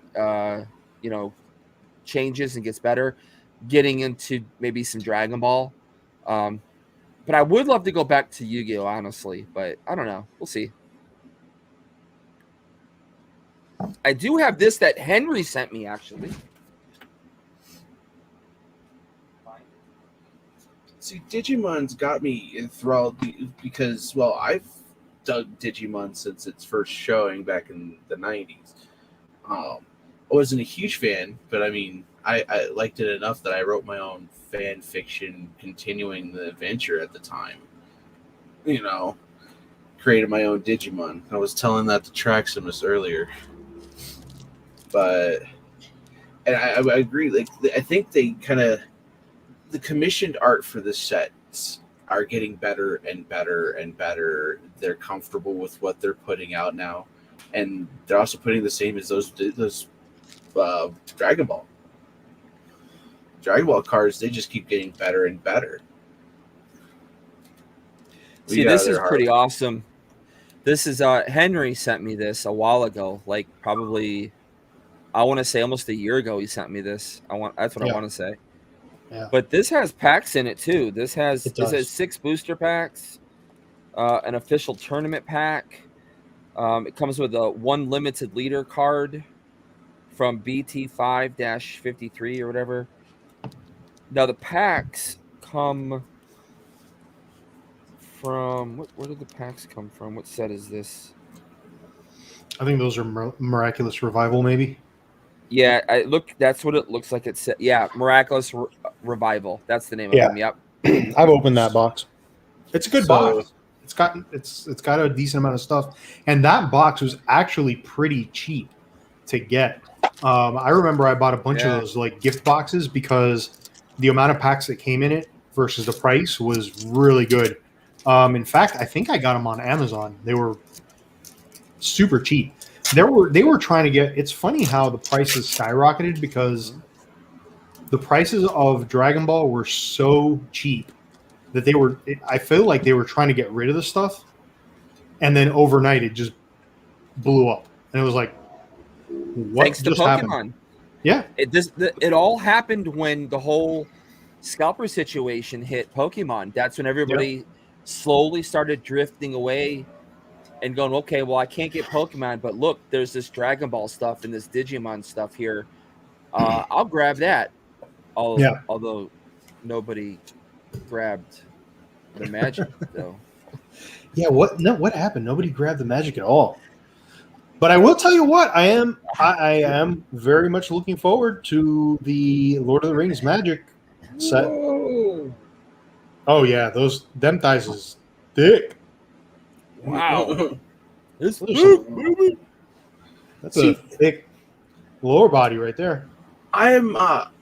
Magic gets me with the art, but I could give a damn about the actual playing of it. See, I don't even like the art on Magic most of the time. God, how do you not think these are cool, Harley? I just don't. I'm not. Now, hold on. Now, the one on the left, the gun or something. That one's cool. I like that one. Yeah, that one looks pretty good. It's hard to. I can't. It's too much going on, and I don't know. I'm just not a fan. You love stuff that there's too much going on. I mean, look at all the thumbnails you make. Overly complicated it's gotta games, just like Yu-Gi-Oh. It's got to be done just right, though. That's how I think I might do it. Really, just right. So why are there fireworks going on right now? What is happening in my neighborhood today? It's Holy crap. Quinceañera. They've got a quinceañera going on. Jesus, they got fireworks at 11.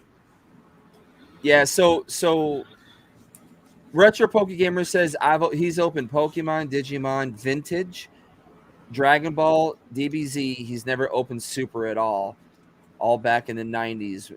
including X-Men and some other stuff. I always So collect the Traxman X-Men says, stuff. wait till BT 6 and 7. Those arts are off the chart. Yeah, Mhm. some of the cards and arts and these sets that are coming out are just. Oh, I cannot believe the stuff that they're pulling out on it. I'm really just flabbergasted the amount of detail they could put on a small little piece of cardboard, and the amount of interest it makes me want to go and buy everything that I can. But man. Oh, Doberman was what? Did you have a Doberman card? I don't know. The Melon Games is saying something about Doberman or something. I know Labramon is a very playable card. I'm sure I will pull it again. Got a great. It's so crazy. Great Leomon. Whoa, what did I just do here? I didn't even realize we're on the Cardboard Addicts podcast YouTube. I didn't even know that. Yeah. We're doing the Cardboard Addicts podcast YouTube, and we're doing my Twitch. Okay, because I can't see unless I scroll down that we were there. I just now saw that. We're up to 214 subscribers, man. I know. I like that. I think that's cool now. Maybe because of the pumpkins. I don't know. I really like wicked. I dig the heck out of that. Yeah, I really like that. And I know, we just reviewed it, but honestly, this is so much better than MetaZoo. That's the art, the card quality. Well, wait till you see Nightfall. I've seen a few more cards today.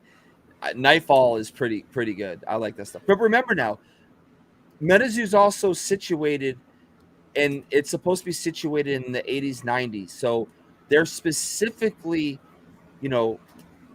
putting that in a time period where this isn't. This is today, current.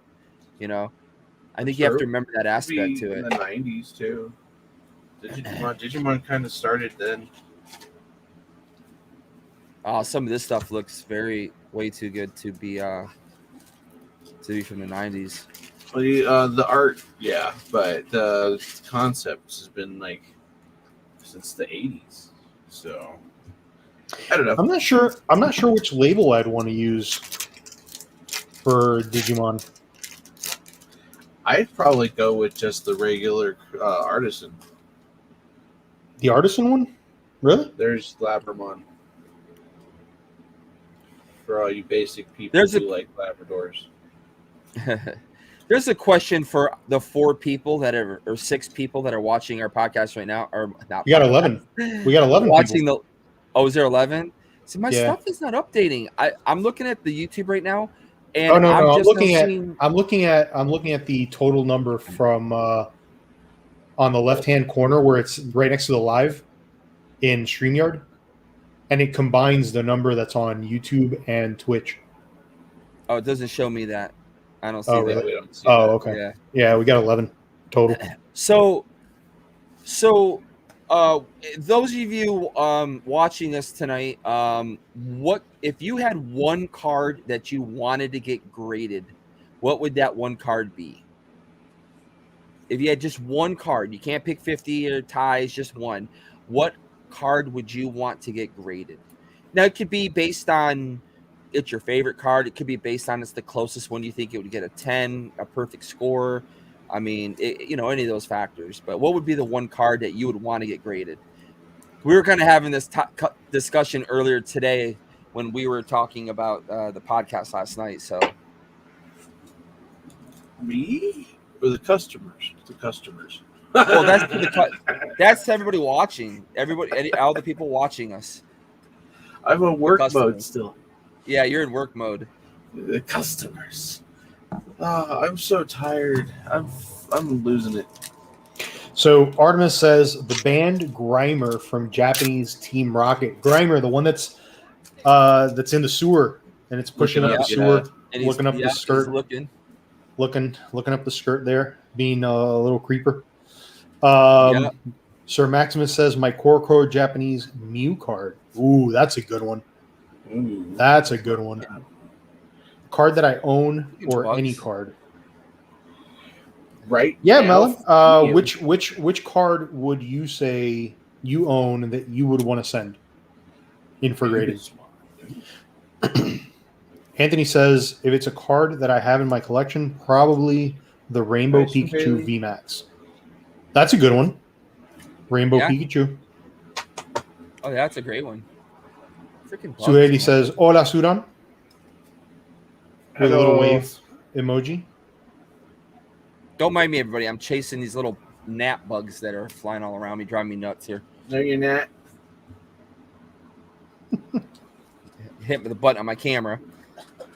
I honestly would not mind getting I really want to get the Godzilla cards from Ooh, those are interesting ones. I actually like those. Cora. Yeah, I like those a lot.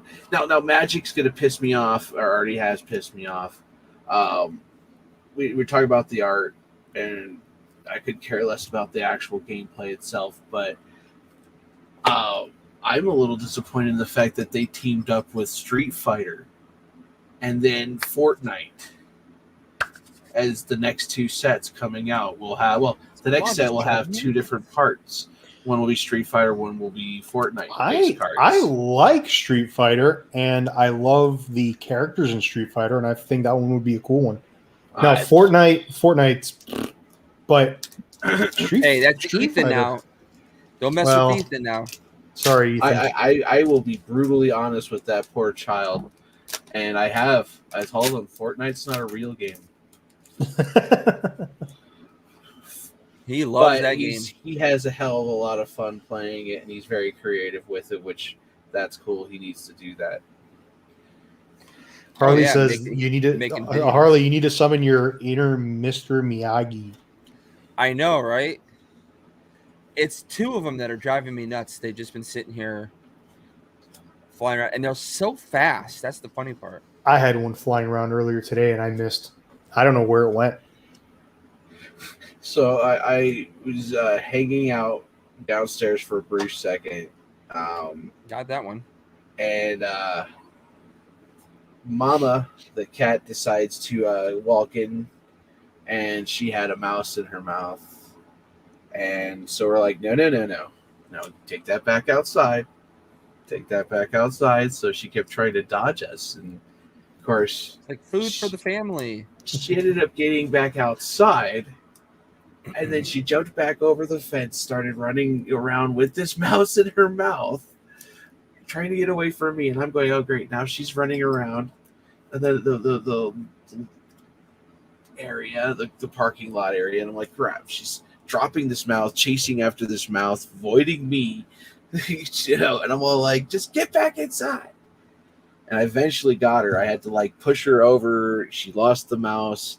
And then I got her inside. But yeah, that's the gnats that are bugging me, are the insects and mice.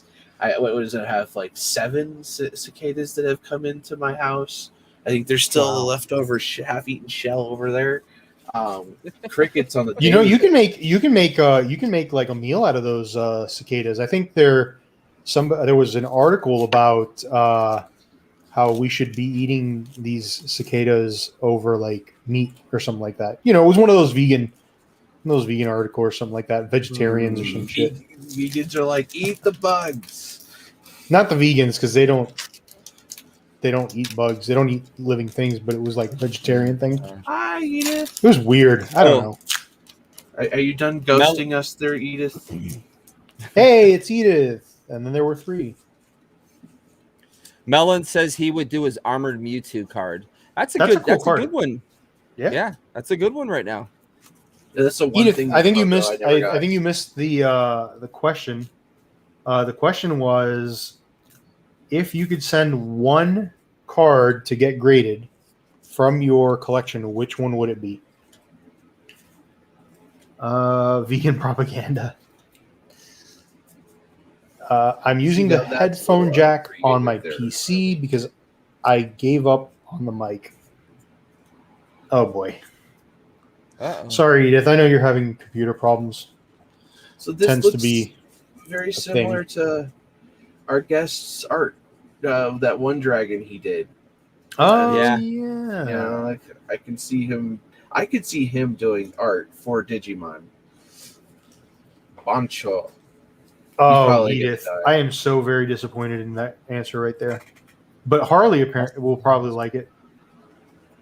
Oh Yeah, yeah, but- I definitely like that. The I, shiny I, Zard. I say that from I say GX that, but Ultra I sent Shiny. mine in. I sent my Zards in, so can't really say that. Man, I have a couple of good ones. Oh, well, this thing. Yeah, That on test me. tube. I got a couple of test tubes that I would love to send in as well. Test tubes. Oh, I just like to say Mewtwo. that I like to give Mewtwo's. Harley a hard time because he's a huge Charizard fan. So I just basically say that I don't like Charizard, even though I really do. Yeah. I don't These- like Charizard. This is all the cards that I want to get graded.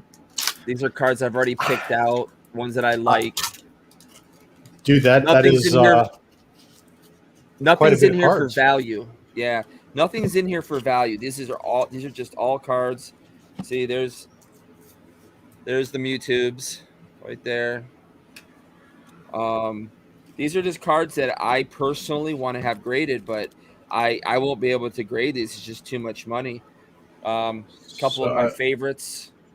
Really quickly, I want to do my JD State tribute. I'm gonna do a voice. Ty, I have the worst voice in any anime American thing. And I gotta put. Oh this my in the gosh. camera. Ty. That's Omni-Man, That's Agumon. Agumon.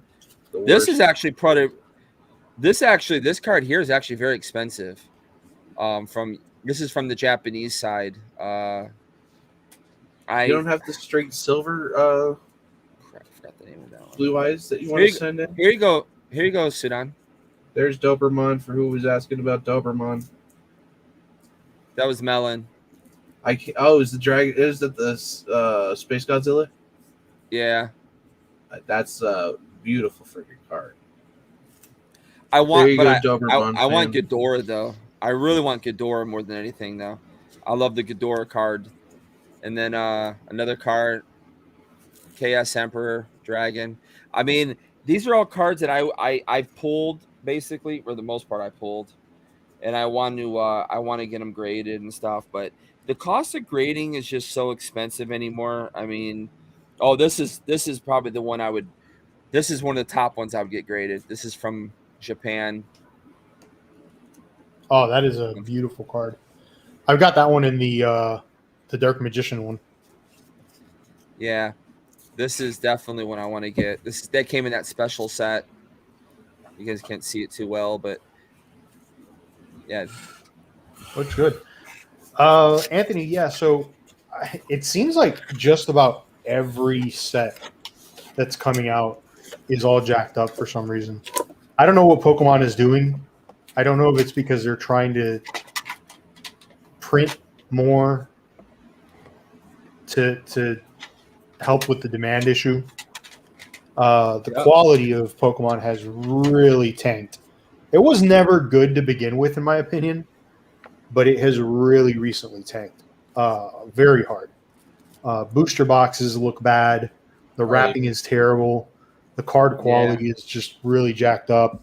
there You're you seeing go. a lot of errors, That's what I a want. lot of cards that are just, I mean, miscut like crazy. There's a lot of printing issues with Pokemon right now. And we were talking about it earlier. It's one of the reasons why I'm so frustrated with Pokemon, because you spend so much money on these cards just buying boxes and boxes and boxes. And, you really, I mean, there's like, you get a pull and then you're like, oh, cool, I'd like to put this in, get this graded or something like that. And you can't because it's completely jacked up. Or even putting it in a binder, you're like, this is embarrassing. This is an embarrassing card. It doesn't even look good in a binder. You know what I mean? So I think that's one of the that's one of the frustrations right now with me and Pokemon at the moment. I think they really need to step up what they're doing, because they are going to see a lot of competition coming their way. There's more TCGs now. You've got Bandai really trying to, get a hold of the TCG market with Digimon and Dragon Ball. You got MetaZoo starting up. There's a new one starting called Sorcery that Harley sent us a link to the other day. This shiny Zard there, Edith? Are you talking about this shiny Zard? The only Charizard that still to this date has the only video evidence of a Charizard of the shiny nature being pulled in the car, because I am still to this day the card opening champion and king. I thought you had a 10. I don't want a 10. I don't want that responsibility. I dinged the quarter up specifically to get a lower grade, dude. Sudan's the only person in the world that does not want a 10. I don't care. It's this is the one you're like the embarrassment. That's one of my favorite.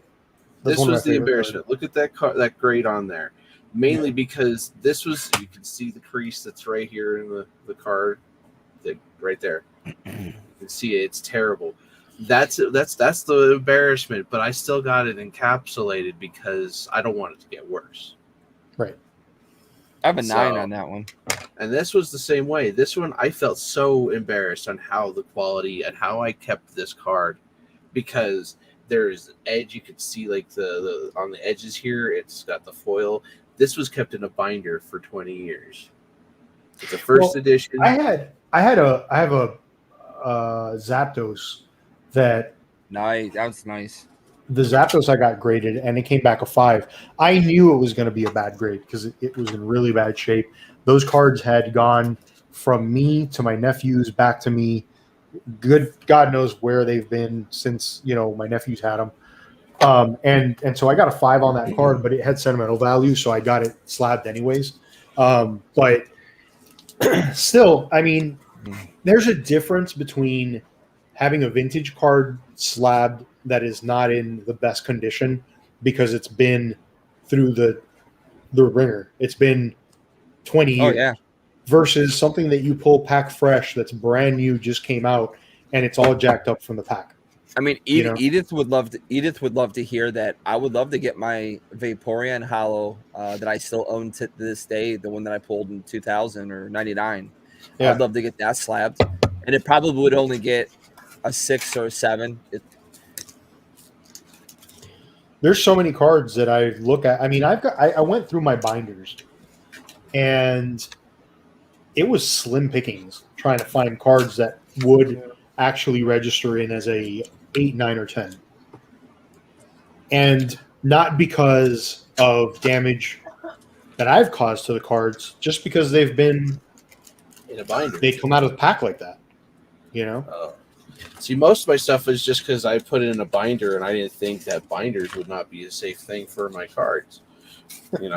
All my cards are in binders too, but I mean, all my binders are fairly new, so I don't know. Maybe they'll last. Maybe they won't. Who knows? I have 7 packs of Great Legend and 3 of Omni here.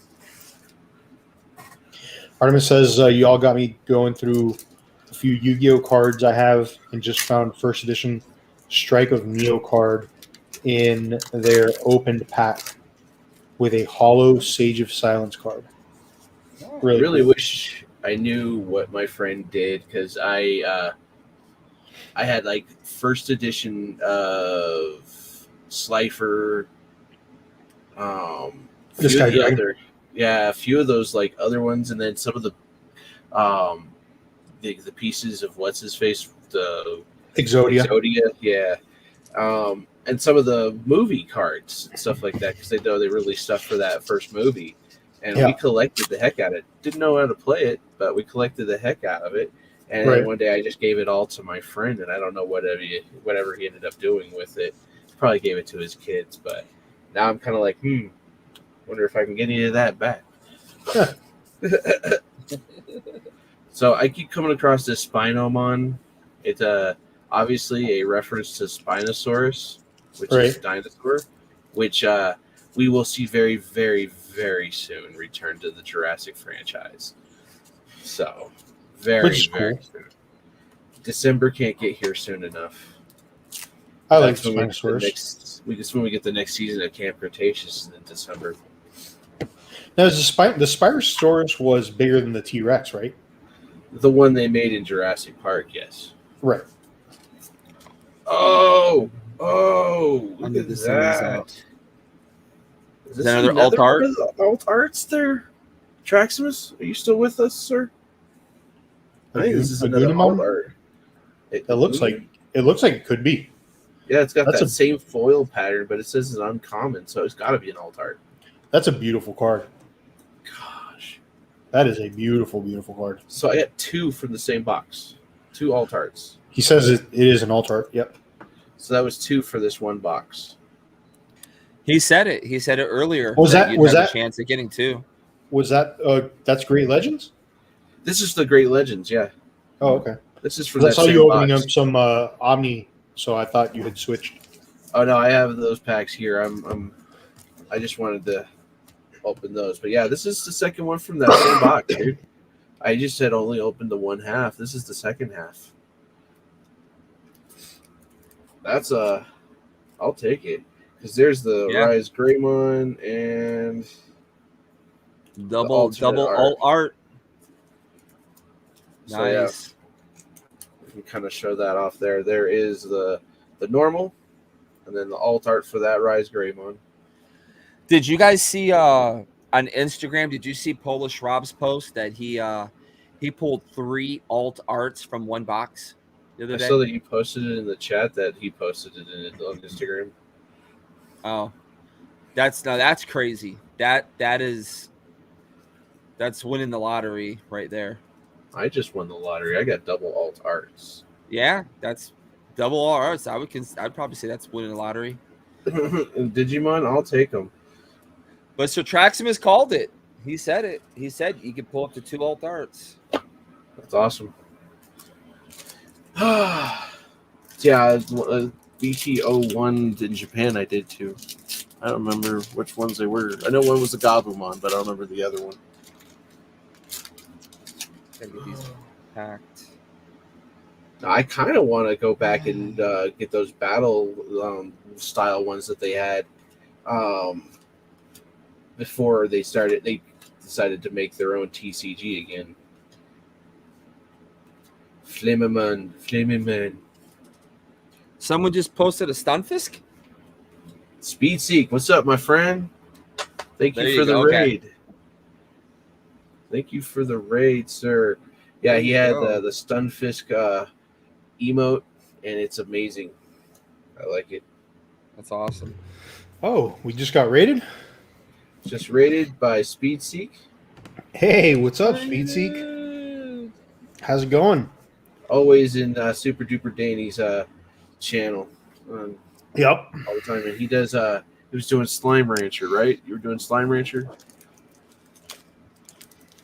Harley All-time is this week. EpicTube HD, a long-time YouTuber. Definitely go check him out.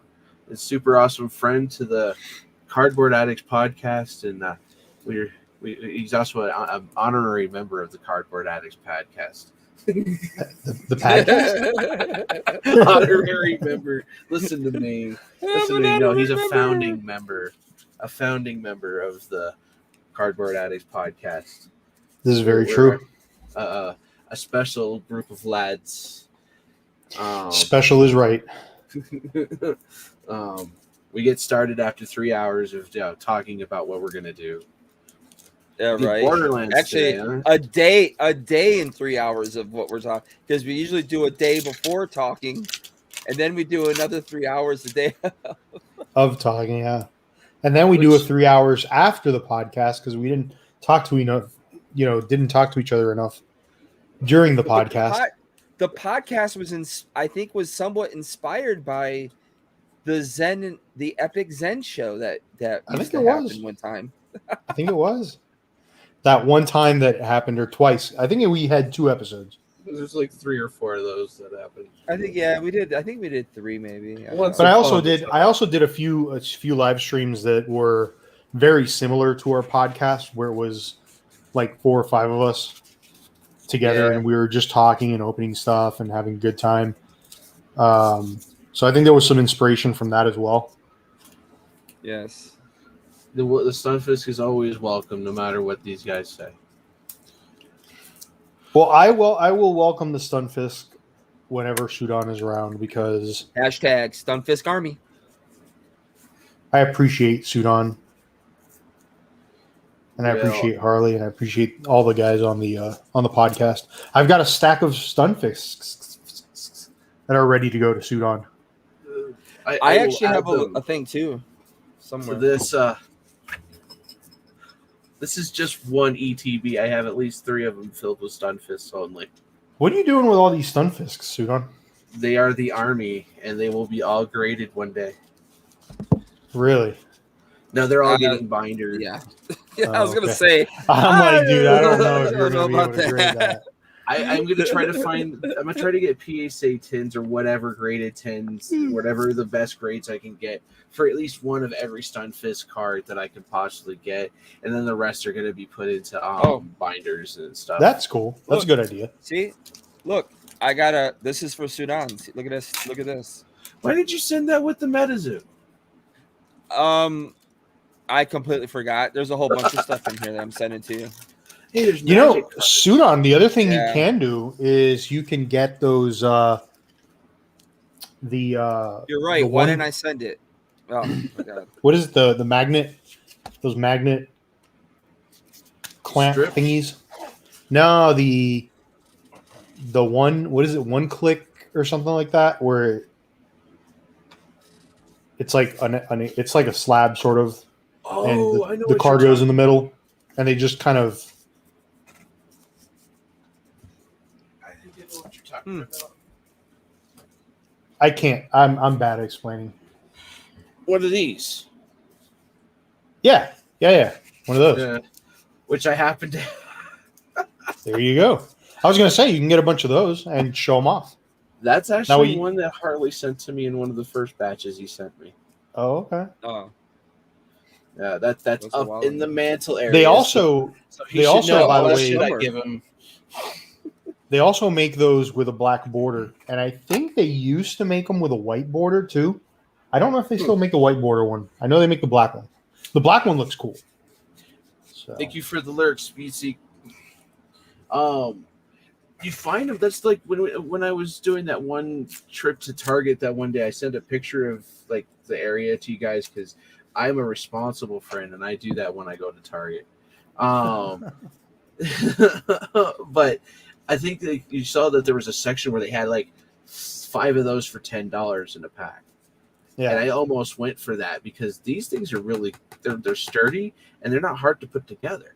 You know, they just click together. Dude, that's a really good price because they're actually pretty expensive normally. Mm-hmm. I think I bought that from my local game store one of the last times I ever went into that awful place. And I bought that one for $3. Yeah. So yeah, definitely much better. Yeah, I they're wish I got usually a $3 to Pogo $4 rating, like- online. I'm happy with Pogo. Are you happy with what Pogo did? Do you think that's enough, Harley? I know Zen's not going to be pleased with Pogo no matter what. I mean, it already made a huge difference when I went out the other day that I was able to go to our local park that I go to. That's all the time, and I didn't have to go out and walk through the woods and through a playground to get to the stops and stuff. So, and those are not walking trails, by the way. That's just having to get. That's how you get to them. So it was nice to be able to reach those stops again. I'm happy with that. I mean, I feel like they may have altered what you're going to get from the stops though to less. I noticed I didn't get very much from the stops. See, I'm fine with that as long as I potions. can reach the darn thing. There's quite a few dozen of them that I just no matter how close I try to get to it, from the proper paths that I'm on, I can't get to a stop. Even if I'm Yeah. trying, and I'm not going to break rules and go off the path because that's how you ruin beautiful areas. So stay on the beaten path. Yeah, I'm definitely. I didn't see what other stuff they changed But I was very happy they reverted back I to the think 80. I think that's the only thing that they've changed so far. I think they Yeah, were that's all they looking did. at they were looking into some other things as well. Which I mean, it's a start. I think. I still think that they have a long way to go for me I to would like return to the game. I would like to see them also allow us to use our regular passes to do a remote raid instead Yeah. of buying. I mean, I think that's absolutely ridiculous. Three remote passes is $2.50 basically. I think Yeah. that's a bit ridiculous. You got people, people are spoofing like no tomorrow. They've never stopped it. They've never stopped it. And then those of us who are doing things legit, we're having to pay $2.50 for 3 passes. I mean, really? So So start spoofing. Well, the thing is they I I'm noticed not that in into it. the battle league you can use your premium passes to take part in the battle Yes. league, and I'm all Yeah, like, you can do that's that. kind of shady. I'd rather Yep. be able to use that for remote raiding. You know what they're intended for. Yeah. I've done it a few times in the battle league. I've used my passes because you can get better, you get better stuff from the rewards, but it's not is it enough to justify using your pass? No, I don't think it is. But I would definitely love to be able to take my I mean, cuz I have holy cow, what do I have now? I think I'm dwindling down now because I don't buy the boxes anymore. I haven't bought boxes in probably 3 years now since 2019. I haven't bought like a big box. Um I am down to Dang, that's cool. I have just 258 premium passes left. That's it. Yeah, just I have 258. 78. But that would be awesome if I could turn those 258 into a remote raid pass. That would be awesome. So technically in this box, so far I've gotten 1, 2, 3 alt arts. Because You got 3? the box topper is Oh. technically an alt art to that. Oh, okay. So technically, you get 3 alt arts possible in the box. Boom! I'm knowledgeable. Last pack in Knowledge. All right, Ty In the Lopez. It's I'm hoping that they do something else. It just my main concern and problem is they monetize every freaking thing on the planet, and that's a freaking frustrating. I get it, they're a business, but they make enough without having to monetize every little aspect of my playing, experience. Oh, Yeah. but Well, I did you see I think Pokegirl 7 quit playing. like full on. Yeah, she's quit making content. I don't think she quit playing exactly, but she was going to take a step back from it. One of the big It's an things that addiction. one of the things she was talking about was that they make so much money already off the data collection that they're He's doing, thick. Mm-hmm. because that's really what the Niantic is. They're a data collection company that made a game so they can collect your data. And she was talking about Yeah. that, and that being the main reason she no longer wanted to make content for it because she didn't want to promote that anymore. Because a lot of people don't realize that that's what's going on. They're playing the game, but they don't realize that every little thing you do, Niantic is literally taking that and saying, "Oh, okay, so this is where you live. This is your daily routine. This is what this is where you go every day. This is where you work." They're collecting all this data so that they can target ads. Sell that data, and then you get targeted ads.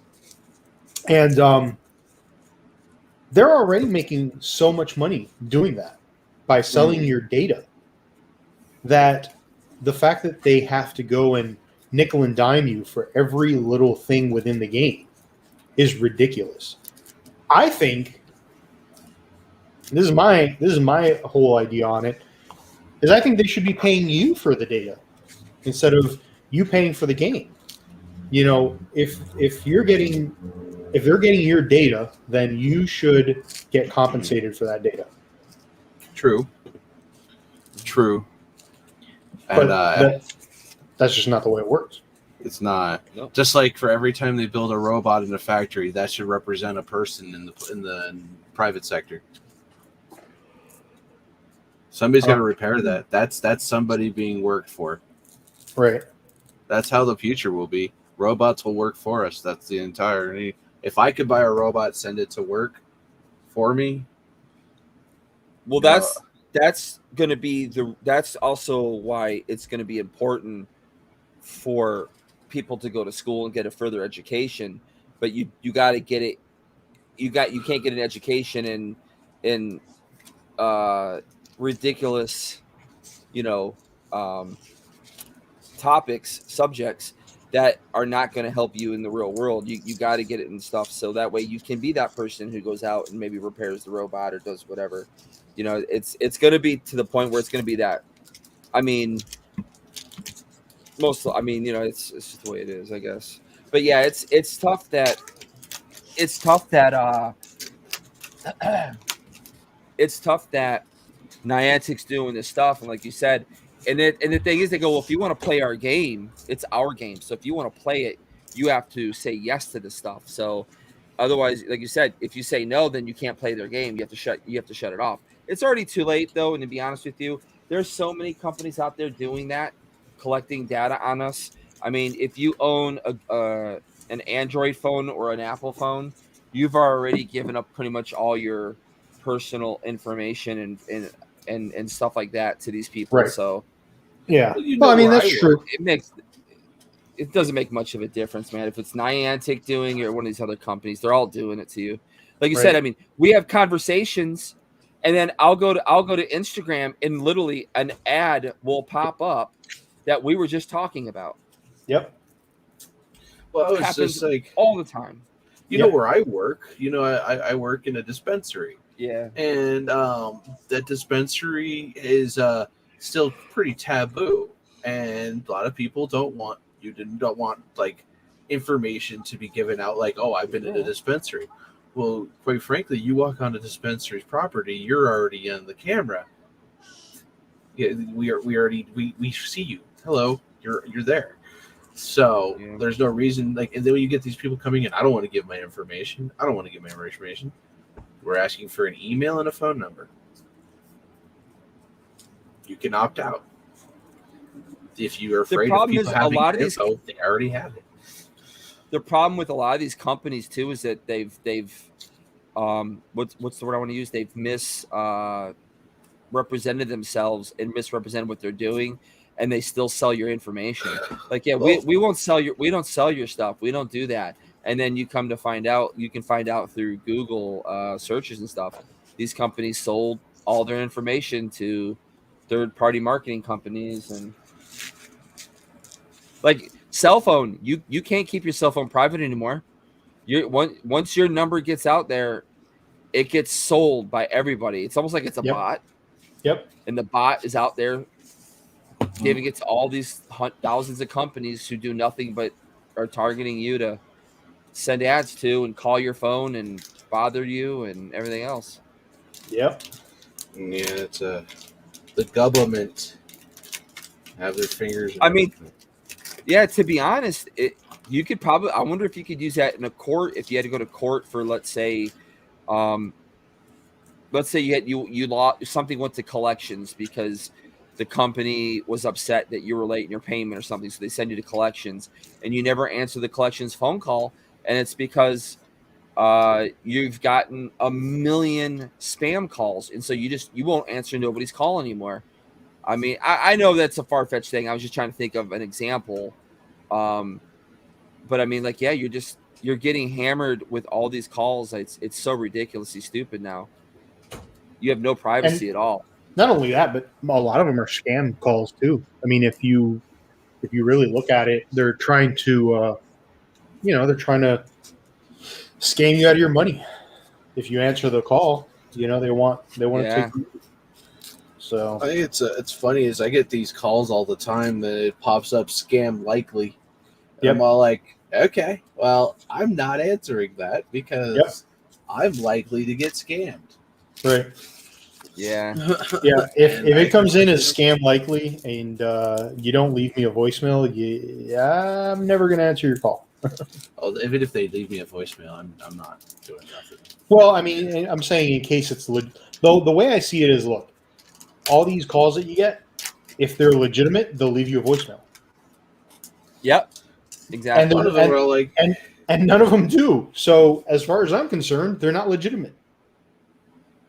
"Hey, look, it's So, sued on Digimon." Like everybody said that one day that everybody went live to Digimons. dude, that looks exactly like you. Doesn't that sharp of a beak? I don't Look, know, this is man. my girl. You guys never This- see her. She's very say hi. Look, Is she a say good hi. one? Yeah, she's good. She's very particular about everything. So she's She you doesn't know. want our future. So I was telling this to Traximus earlier. This whole evolution line starts off with Look at him. the one that you were questioning looked like a jellyfish with one eye that you were asking about the other day. Then it evolves into Kiramon, and then into Infamon, and then to Diaboromon. And then Diaboromon evolves into Armageddonmon, which you pulled the alt art for earlier. Um, which we're all like, oh, heck yeah. But yeah, I love this line. They're from the Digimon movie, the original. All right, Metal See what you want. Garurumon. Last card, and it's Izzy and Mimi. It's okay. I like that It's it there. took only 4 sets or 5 sets for them to do trainers teamed up.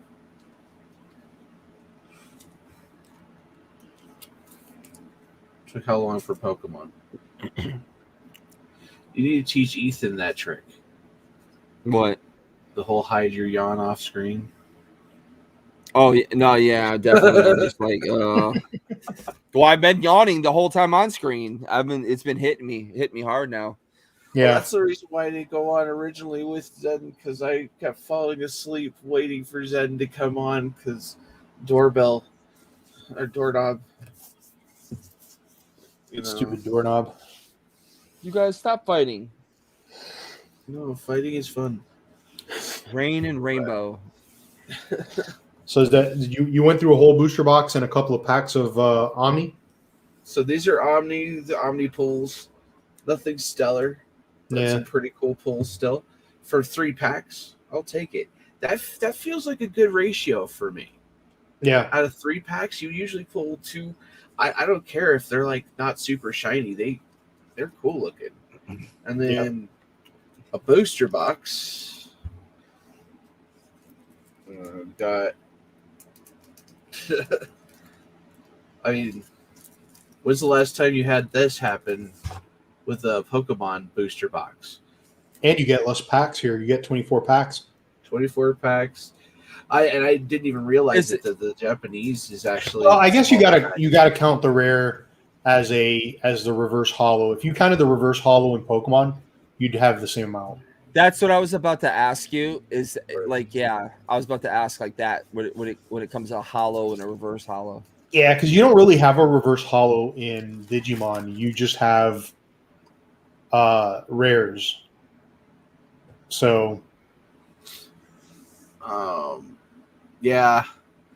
The thing is I like Digimon is because the actual rate seems Get better. me on it.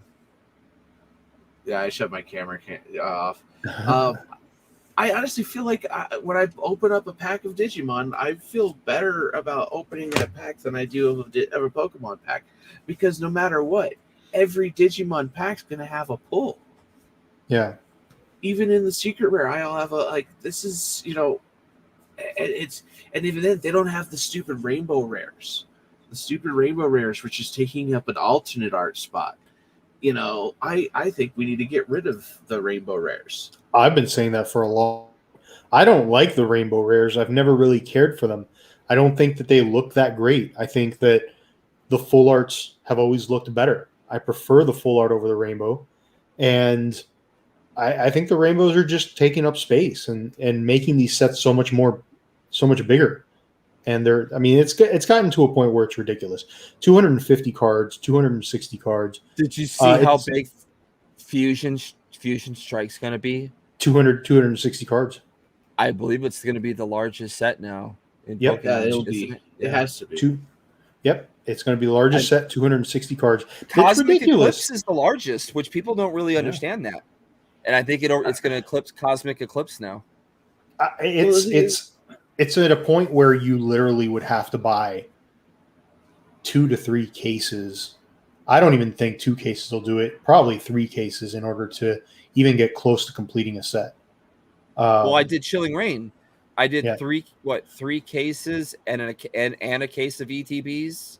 Yeah. And I think I did some other stuff too. And I'm only like at 80% of Chilling Reign because I had horrible luck. And because it's all the hyper and secret rares, and those are so hard to pull, and with Chilling Reign being a terrible pull rate set, it just makes it even worse. Yeah, and it's interesting because you get a lot of people that defend it and just go, well, why don't you just buy the cards, or why don't you do what cards are meant to be, which is trade, but. It's not that simple. Trading is not that simple. I mean, not for adults, at least, in my opinion. For kids, it's different. You go to school, you trade your cards. You go to, you meet up with your friends, you trade your cards. For adults, I don't have any friends in my area that collect Pokemon. I do now because I met another content creator that's in the area, but I don't have friends that I hang out with regularly that collect Pokemon. So I can't just go, oh, hey, you want to trade with me?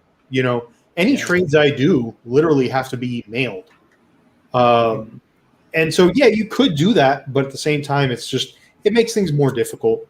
So it's not as simple as just saying, oh, just trade for the cards that you're missing, And the thing is most people are looking for, and that's the thing is it's good to, it should be traded mostly, but most people are willing to do trades just to try to make a profit elsewhere, right? Instead of not necessarily, I need to finish my set. Let me get this trade. I know we have a pretty decent community in which we can go, hey, can I trade this with you? I'm just trying to finish my set. And normally we kind of go, yeah, what else you need? You got this, We try to help each other the best you can, unless you're me and you just don't like going to the post office and things just build up for months and months and months. Yeah, I got the same problem. I had an eBay auction up, and it was for a lot of cards, rare, just regular non-hollow rares, and they're selling for almost $5 a card, and so I wanted, I think, something like $30 for the lot, because there was a lot in there, and so basically they factored out to around $4 a card, so it was a good deal. Well, I didn't realize I'd put an auction on it, because I don't almost ever do auction. I just do a buy it now with the best offer. Sometimes eBay turns on the auction thing even when you don't want to. That's happened to me. Not auction, but the accept an offer thing. Yeah, it'll automatically turn it on for you, and then all of a sudden you get a lowball offer, and you're like, "What the heck is this? I didn't want offers," Well, I didn't get a lowball offer. I got a thing saying your thing sold, and when I went and looked, it said it sold for 99 cents. And I went, what the heck? And I was like, you know what? Screw it. I don't. Do I really care? Do I really want to? Just let me get rid of it. It's a big difference in money, right? But I was like, well, let me look at the seller and see what the seller is. And I go and I look, and clearly he was going to take these and flip them, and he was going to put them up and sell them for the kind of money and get all that money from us. So I canceled it. And I canceled it because, first of all, it was not supposed to be an auction. I would have never, I had it as a buy it now. I don't know how it got put on to auction. So, but I noticed that a lot of people looking at the stuff, and some people who've bought prior stuff from me, when I go and look, they're all resellers. They're all taking my stuff and just flipping it over on their thing and doing it. So I'm like, well, why don't I do this? Yeah. Why aren't I, doing it? If they're going to do it, I might as well do it. Right. So, Yeah, That's a- it's tough. I think we've gotten to a point now, and I had the conversation with Yizzy over at the Florida TCG convention. I mean, we've gotten to a point where I know it's something that we don't like to do, which is sell stuff, but it's very, very difficult to maintain and continue to buy new product if you're not selling some of your collection. Um, you know, especially when you buy. I mean, if you're opening up cases and cases of booster boxes, you've got a ton of duplicates. You know, you should be selling those duplicates off. Yeah. I need to do that because I've actually been putting a ton of duplicates in my binders, and it's like binders are expensive, and I'm just putting a bunch of duplicates in there, and it's like, why do I have 5 pages of the same card?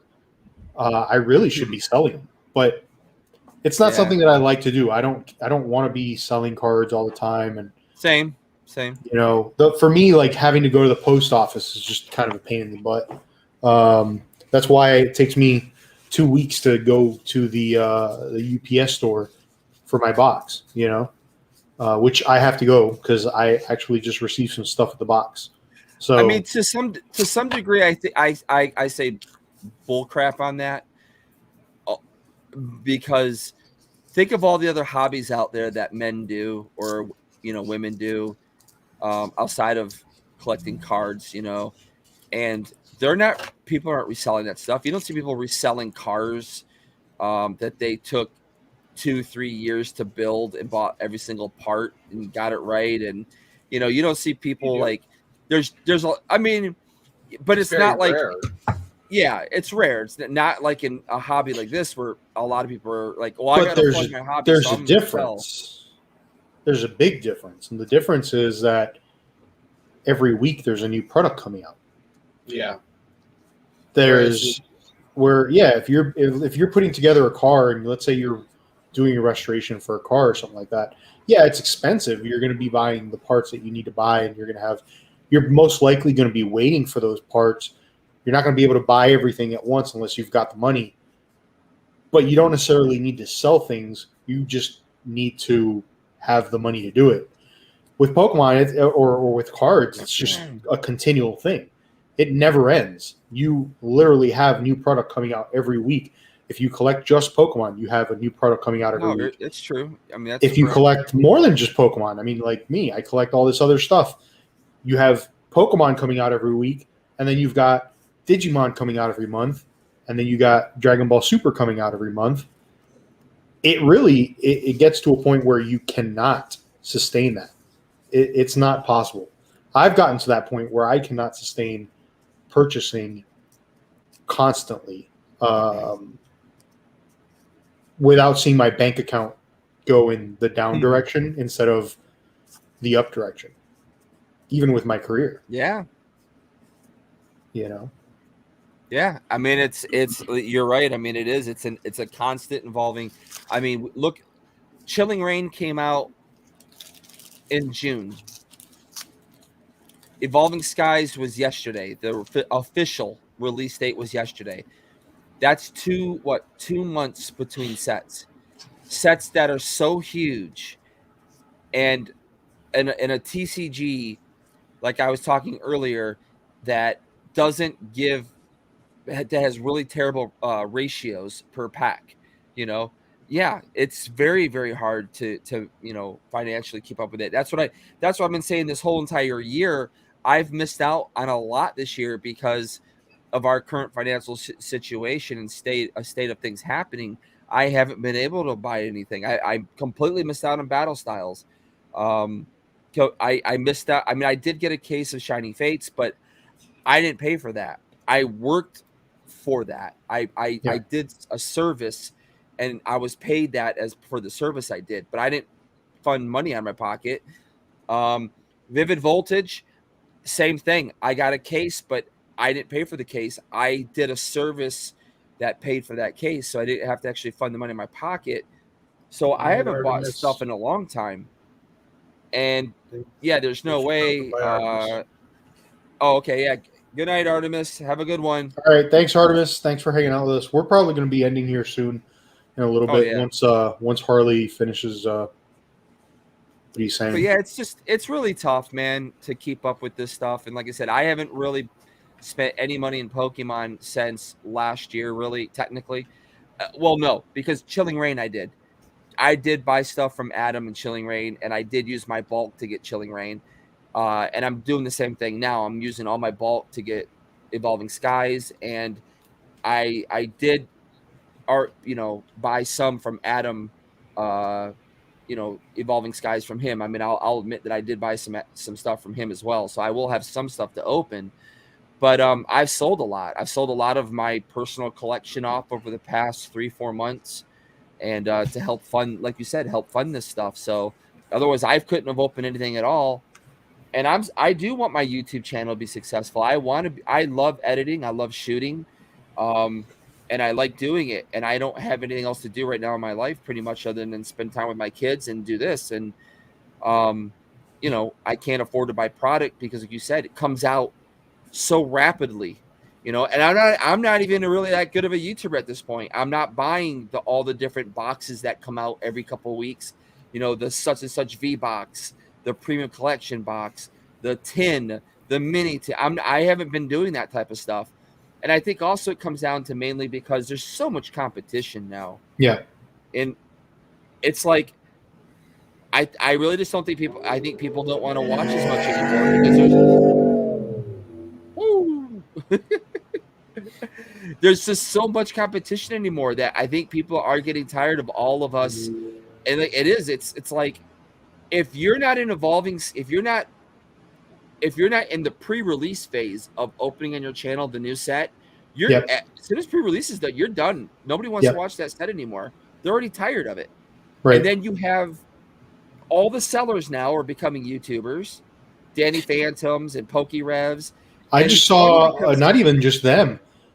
I just saw Total Cards. The store in the UK. They just posted a video where they opened up 20-something booster boxes of Evolving Skies. Mm-hmm. They're doing the whole Darium thing where they're just opening up a bunch of products. But the whole thing is, you came back. They're just going up and down your street, man. He looped. Yeah, he knows you're recording, is what it is. But kids, that's these people that have these businesses where they open up 20-some booster boxes. Like, how does a channel like ours compete against that? We can't, because there's no possible way for us to be opening up that product, because they're actually taking that product, and we've talked about it. They take that product, they open it, if it's a break, then they've already sold the product, which is great. If it's not a break, they're actually using it to stock up their store for singles. Yep. So they're eventually going to sell the cards anyways. So this is what Andrew Lopez was saying earlier. He had said this earlier in the chat. Yeah. Yeah. So it gets to a point where it's just like a lot of people are desensitized to the openings, because you can watch these massive openings, and then why do you want to go watch, some smaller YouTuber that's just opening up a box, or that's opening up a couple packs here and there? And the one thing that kills me is I'll read the comments on Darium's, or I'll read the comments on Rusty from TCA Gaming, or the comments on Danny Phantom and PokeRev. Mm-hmm. And you have people like, oh my God, you're so great. And I'm so glad you're like the other YouTubers that go crazy. I'm like, do you understand the reason why they don't go crazy is because that's their job. They said they're opening for singles. They're selling all that stuff. They're not keeping it. Yeah. It's not we're actually invested in what we're doing. Right.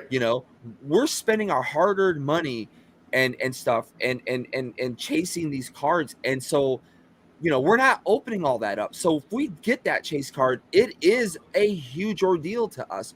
You do want to scream and get excited, or you, in your way, however you get excited. Right. And yo, yeah, or oh my God, Leonhardt screaming and all this other stuff. It's because we're literally invested in what we're doing, because we're not doing what they're doing.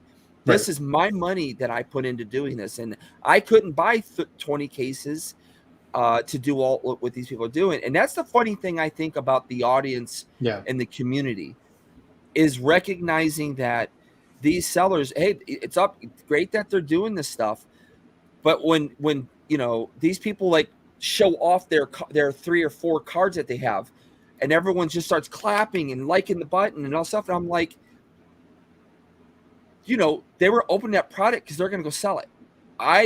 If I pull that, it's because I opened 50 product up before I got it, and I'm so excited. I want to share it with the world. Right. There's a huge difference there, and I just don't think people either they don't get care, or they don't really understand it. And I think a lot of people don't understand it, because when you watch Darium's, for example, I watch him to understand the ratios of what's Right. going on with the set. But Yep. the comment section's like, are you giving away the code cards? Every other comment is that. Or people are saying like, oh my God, how did you get all that product? So you know these people don't know what Darium's does. Right. That, you know, and Darium's like, yeah, this product's already sold, everybody. We don't give out the code cards. That's for the customer. And you don't see the live numbers dropping down. They're increasing. Right. So it's as a content creator myself, as a small one, it's frustrating that people don't view us and see what we're doing in a better light. I mean, yeah, it sucks we're not opening up an entire case every other day. You know, it's just the way it is. We're you. The people watching us, we're you guys. So you should be more relatable to us. But I also get the fascination of watching and getting a whole case open at one shot. I Right. get that. So, But then you also frustrating. have you know, the other way around. If you look at your analytics, your videos get 30% view duration. You know, your video is only 8 or 9 minutes long, and people don't have the attention span to watch the entire 8 or 9 minutes. So then I'm wondering, okay, so what's the difference between my video and one of these breaks? I guess the difference is that the break is more exciting for the viewer, because they're watching the excitement of everybody else that's in the chat. You know, they're usually live. Everybody's excited about, you know, the person got the Charizard, or the person got this, and then everybody's very happy for that. And it's a little bit different, I think, than just like an opening video. You know, I think that's one of the reasons why there's a difference there. But Well, chats have a life of their own, for sure. they do, yeah, absolutely. But you know, it's just it's weird, and it's very difficult to keep up with that. You know, like I said, I'm going to be taking a step back. I'm not going to be buying every product that comes out. I was doing that for a while. I was buying 2 of each things, one so I can open on the channel, one so I can keep sealed. And I'm just not going to do it anymore. If there's like tins that come out in the middle of a set, I mean, the set's been out for a couple weeks and they come out with new tins, I'm just not going to get the tins, because I mean, I don't really want to be buying stuff every week, you know, and not just buying the stuff, but, you know, dealing with the frustration of not being able to find it, or having to pay scalper prices for it, which I'm not going to do ever. Right. So there's a lot of frustration with that. So, I mean, I'm gonna stick to buying booster boxes, ETBs when a set comes out. Stick to that, and buy a couple, and that's it. And then, unless there's something really, really, really cool that I want to be able to get, that, like, you know, if there's a box that has a jumbo card that I really love, maybe I'll get that. I'll buy one and then open it on the channel or whatever, and be done with it. Because I mean, you know, a sealed collection's nice, but it takes up a lot of space too. You know. Oh yeah. So You need your vault. yeah, need a vault. A vault.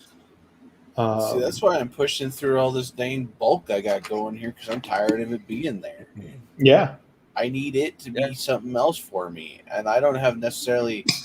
I mean, I may have a little bit extra time sometimes, but I necessarily don't have the time to go, let me sort through this and find all the welders and sell those off in a bulk section, or Let me make sure that this V gets put up here for the $3 it's available for, and make sure I have, the stuff to make sure I can actually sell or send that to the person who buys it. Yeah. Because I don't have the means to be able to set myself up for constantly mailing out stuff. I'm not a business. I'm a collector who likes shiny cardboard, and I also have a really bad, it's an addiction in a sense that I want to complete the sets, and I like the idea of looking through my binder and seeing a complete binder set, Yeah. Mhm. So Yeah, I've come to the realization that I'm not doing that. I'm not gonna be completing any sets unless it's a small set, just because it's impossible. I tried did they doing come that up with with? Darkness Ablaze, and it Yeah, didn't you work. did. I How did really they? did. How did Fusion Strike? How is it so big if it's only going off of, technically it's going off of just one Japanese set, although really it's going off of two Yeah. sets, but they say it's only going off of one set. So how is it so big? That's what I don't get. Like, it's so insane. When I did the news video, we didn't have the numbers yet, so I saw that with the amount of VMAXs and stuff like that, that it was going to be a big set, but I thought it was going to be still smaller than Chilling Reign, Cosmic Eclipse, and Evolving Skies. And then, literally, after I did the news video, about 6-7 hours later, they came out with the numbers on that set, and it like, what? How is Yeah. that possible when it's only going off of Fusion S8, Japanese S8? How is that possible? So they're clearly throwing in a lot of cards. You're just trying too hard. He's Little moped these driving people. by. Yeah, but it is pretty insane. It is. It's insane, and also, like, now you have, what was it I was looking at? The ETBs for Fusion. So you got the same new art on there, but now you have the Pokemon Center exclusive ETBs. So you have the regular ETB, and then you have a Pokemon Center exclusive, which it just has a different colored background or whatever. It looks cool, but there's another thing that you need to buy if you're a collector, because you want to collect that exclusive ETB. Right. And it's like, Pokemon what's Center on that? Yeah, that's it. That's the difference. Packs. And you're supposed to get a couple extra packs if Pokemon Center doesn't screw it up. But the point is, the difference is minimal. But for a sealed collector, it's like, oh well, I have to buy a regular ETB and the Pokemon Center ETB because it's got to be sealed. I got to keep it. And that's what we all did. Well, I missed out, unfortunately. I couldn't get the Evolving Skies one, which really sucks. I really wanted it, but yeah, that's pretty much, yeah. Well, I'm glad that at least in the Fusion Strike, Mew is the only ETB. There's not going to be multiple ETBs. That's been kind of annoying. I mean, yeah, I've been pushing for them to split sets up like they do in Japan. Give us two different sides of the set. Just give us a month in between. You don't have to change anything, change the side. I think it would just be the same. You're not going to get a month in between, though. That's the thing, because remember, in Japan, the two sets come out at the same time. True. And the problem is, actually, if you really look at it, the two sets combined are more cards than the English set. Because the English sets usually actually cut cards. So there's actually more cards in the Japanese sets. And on top of that, the bad thing about that is you then have to buy two separate sets if you have a chase card that you want from one box and a chase card that you want from the other box. So now you have to be buying more booster boxes just to try and get the chase cards. Oh yeah, I mean, and also you got to think they're probably only manufacturing a quarter of what they do for the English side, which takes way more. You're also looking at they're looking at their population in Japan. They're solely looking at that population only, whereas English is looked at in the entire world. So you're talking, a couple 100 million people, Japanese people versus probably several billion people. So Not yeah, it'd anymore. be really. Yeah, Japanese has really changed. Not anymore. Japanese is everybody wants the Japanese stuff now, and Japanese cannot. The Japanese sets, they can't keep up with the production on that. They're Well, having the remember, same exact problems that we're having here in the United States. Well, the problems that but we had last year. it Yeah. still We're having says now. printed on that box for sale only in Japan. So they don't care what's going on outside there. They're still producing for what's just in Japan. They're going to have to deal with all those other issues of why they're running out. Like when they used to never do that before, they're going to have to figure that out on themselves. So, but they're still only producing the amount of people that probably are in Japan versus, a couple billion worldwide that are going to get the English side of the. So I think that would have a huge impact coming out every month, like they do in Japan. Right. I do like the idea, but like I said, it would be difficult. They'd have to change the ratios too. I mean, that's why some of us all got into the Japanese stuff too, is because the pull ratios are so much better too per box, and you have much better chances of getting the chase cards and getting your whole set and stuff. So just a whole different world, but I've I don't opened foresee it changing. Well, even now though, they've changed things in the Japanese boxes too. Now you're not guaranteed the secret rare in the Japanese boxes, so they're making it harder there as well. If you look at any of the reprint boxes, I bought remix bout boxes. I bought double blaze boxes. Dude, I got 5 hits out of the double blaze box. that was that I rough. opened. Five hits. I'm not talking about the rare, obviously the hollows. I'm talking about anything that's ultra rare or higher. 5 hits is not a lot when you really think about it. No, it's not. I think Braish So- went live the other day on his stream, Braish Gaming, and he opened up a double blaze as well. Mhm. And I don't think he had very good pulls either from it. No, the reprint boxes have absolutely terrible pulls. The remix bout box, I opened up 2 remix bout boxes. They had 4 or 5 pulls. Dude, that is bad. That is a pull ratio very similar to the Korean pull ratio, Yeah, it's pretty bad. except the Korean boxes cost like $30. So We were in Japan when Double Blaze came out, and the kids, we opened up Double Blaze over there, and it was crazy when we had such great pulls. And then I surprised them by bringing a box home, and that was it. In fact, that's the first Pokemon video I believe on our channel is opening up Double Blaze, officially filming it and stuff. Mhm. But it was awesome. I mean, Double Blaze, the original Double Blaze, we had a lot of good hits on that. Yep, a lot of good ones. yeah. So And I think now that they're doing the reprints, you're going to get a lot less. But not only that, like with the new sets, you're also getting less hits too. So Pogo Dad's here. So in Hey, Pogo Dad's Pogo live Dad. tonight, he opened up 36. Was it 36 packs of the cardboard blisters? And I think he only had like 2 or 3 hits, if I remember right. no. Oh, That's it was terrible. terrible pull Wow. ratio. Oh yeah, he took It's a like beating Edith's on that one. box. Like when Edith had that terrible box. Yeah. But these are sleeve blisters. You would think he would have gotten a much better opportunity and better shot. So I don't know, man. Like with Chilling Rain, I opened up 10 blisters and I got 2 hollow rares out of 10 packs. all right, That's- see that's not a lot. I mean, Sir I Max just don't. Traximus. Later, Sir Traximus. Later, Traximus. Thank you for hanging out. Yeah, definitely.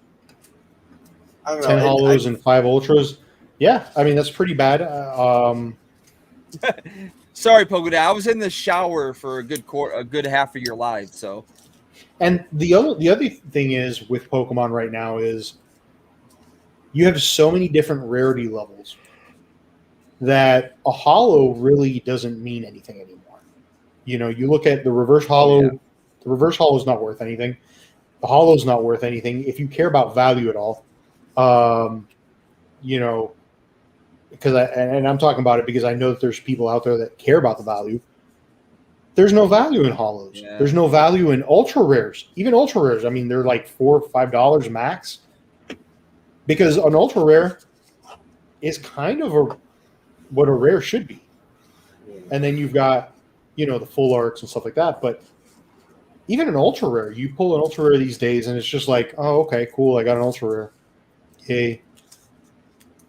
Well, that's why I think they've kind of switched it now to that a full art has become like almost the hardest thing to pull now, almost harder than a rainbow rare, a hyper rare, really. They've kind of switched it around now. But like you said, they've added in these, you've added in alt arts, you added in amazing rares. And then they keep reprinting the same thing out of Well, you've got supporters and VMAXs. trainers. you've got trainers. you got reverse hollows, you got rares, you have ultra rares, you have the ultra V maxes, you have the Hyper. full arts, then you have the full art trainers, you got the rainbow rares, the rainbow trainers, hyper rare, yeah. the hyper rares, right? Then you have the gold cards, the gold shiny Pokemon. Those are considered secrets, right? Yeah, those are secret Gold's rares. considered secrets. It's like, what else is there? Is there anything else? No, I mean, like in the regular set, that's all there is. But dude, that's a lot. That is a whole lot of stuff. And Yeah. I mean, it's the same Pokemon. And there's like the same Pokemon, 6 different rarities. V's are hollow, V rares. Yeah. I don't have a book around. I mean, we've gotten to a point where book. it really is. I think it's really ridiculous. They need to do something about that. They need to shrink the set some. There's a lot of times that a set has commons and uncommons that are literally the same Pokemon. They just have a different art on them. And I'm like, why do we have 3 common of the same Pokemon with different arts in the same set? So we want to make sure we know the new generation of Pokemon. You need to know Squovit's name, man. I don't need 3 versions of the card. You need to be able to do the Pokédex with every Pokemon by knowing it, by getting the cards 60 times. Yeah. And what aspect to and as far as mechanics go, how is it really that effective in most of the gameplay?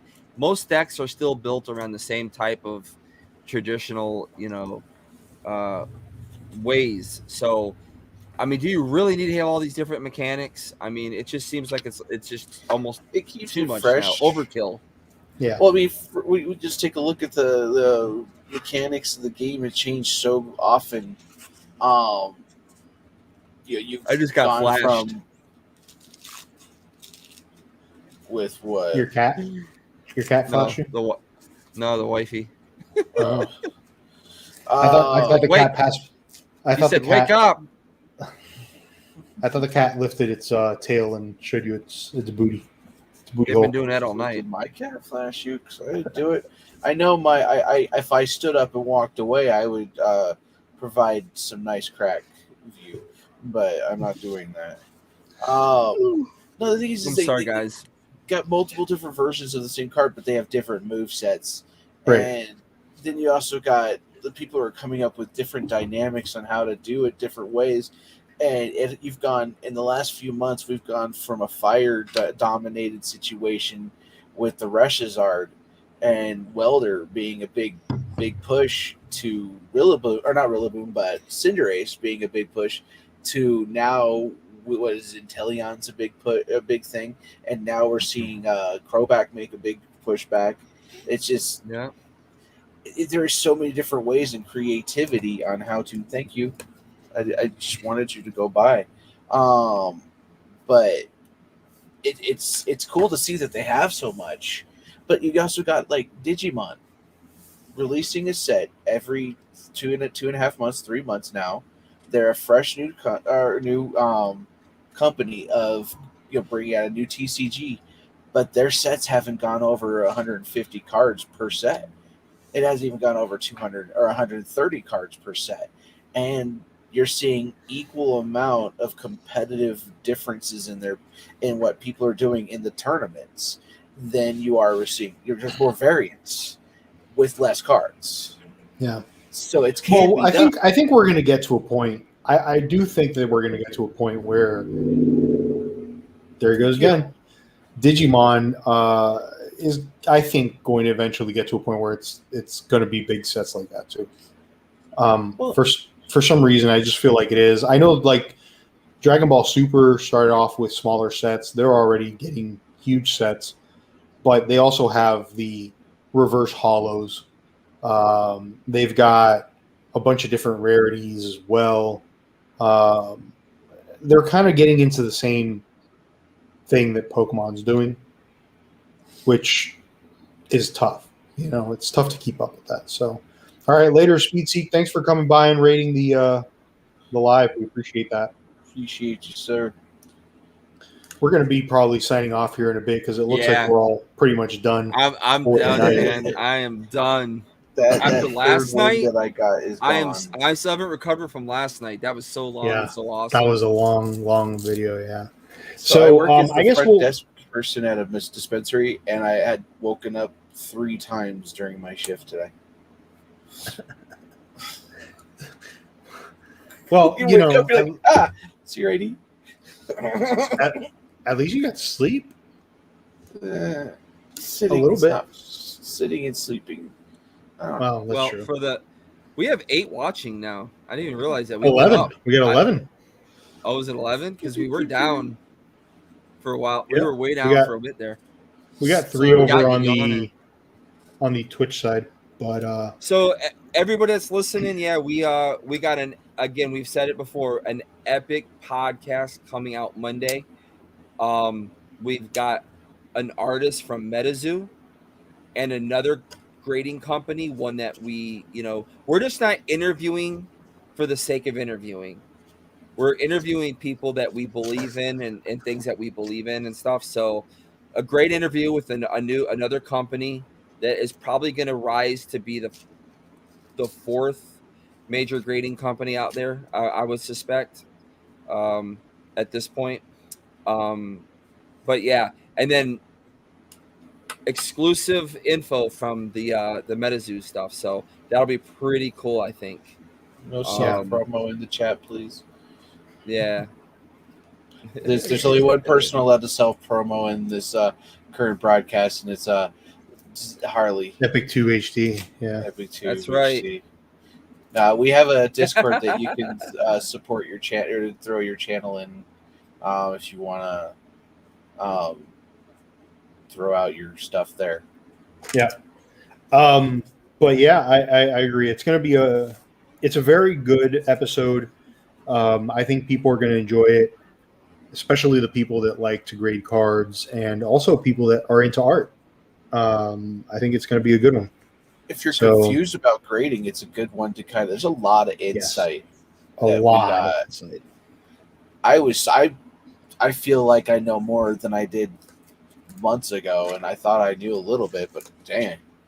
It's a lot of information that I think a lot of people want to know about, and they're questions that are in the back of everybody's mind, and they're little things here and there that we all think about when we want to grade a card, and we all just wonder, why aren't companies doing this stuff? Or how is it that they do this? How is it they do that? So it's a lot of stuff like that that I think is very intriguing and is going to answer a lot of things for people. So, I mean, I really enjoyed that recording, that podcast. I'm hoping you guys like it too. And for those of you that want to hang out with us at the premiere, just keep in mind we do premiere every Monday at noon Eastern time. And we are usually, for the most part, in the chat. That means that there's always somebody from CAP representing, the chat. Usually we'll have 2 or 3 or sometimes 4 of the members of CAP there, and you can interact with us the same as we're interacting now, talking in the chat and all that stuff. So it's a fun time. It's at noon Eastern time. We moved it to that time specifically because it was very difficult at the time that we had normally picked, which was 3:00. I think it was 3, right? 3 3 or or 4 4 o'clock. Yeah. And we were worried that people weren't going to be off of work yet. Obviously, lunch is usually earlier for people. Like my lunch is at noon usually, so it works out perfectly fine. And I think a lot of people are able to take their noon lunch. So I think that it's a good time to just come in and hang out with us for a little while. And if you got to get back to work, you get back to work. It's all good. You can watch the rest of the episode later on, but at least And you you get to can interact always- with us.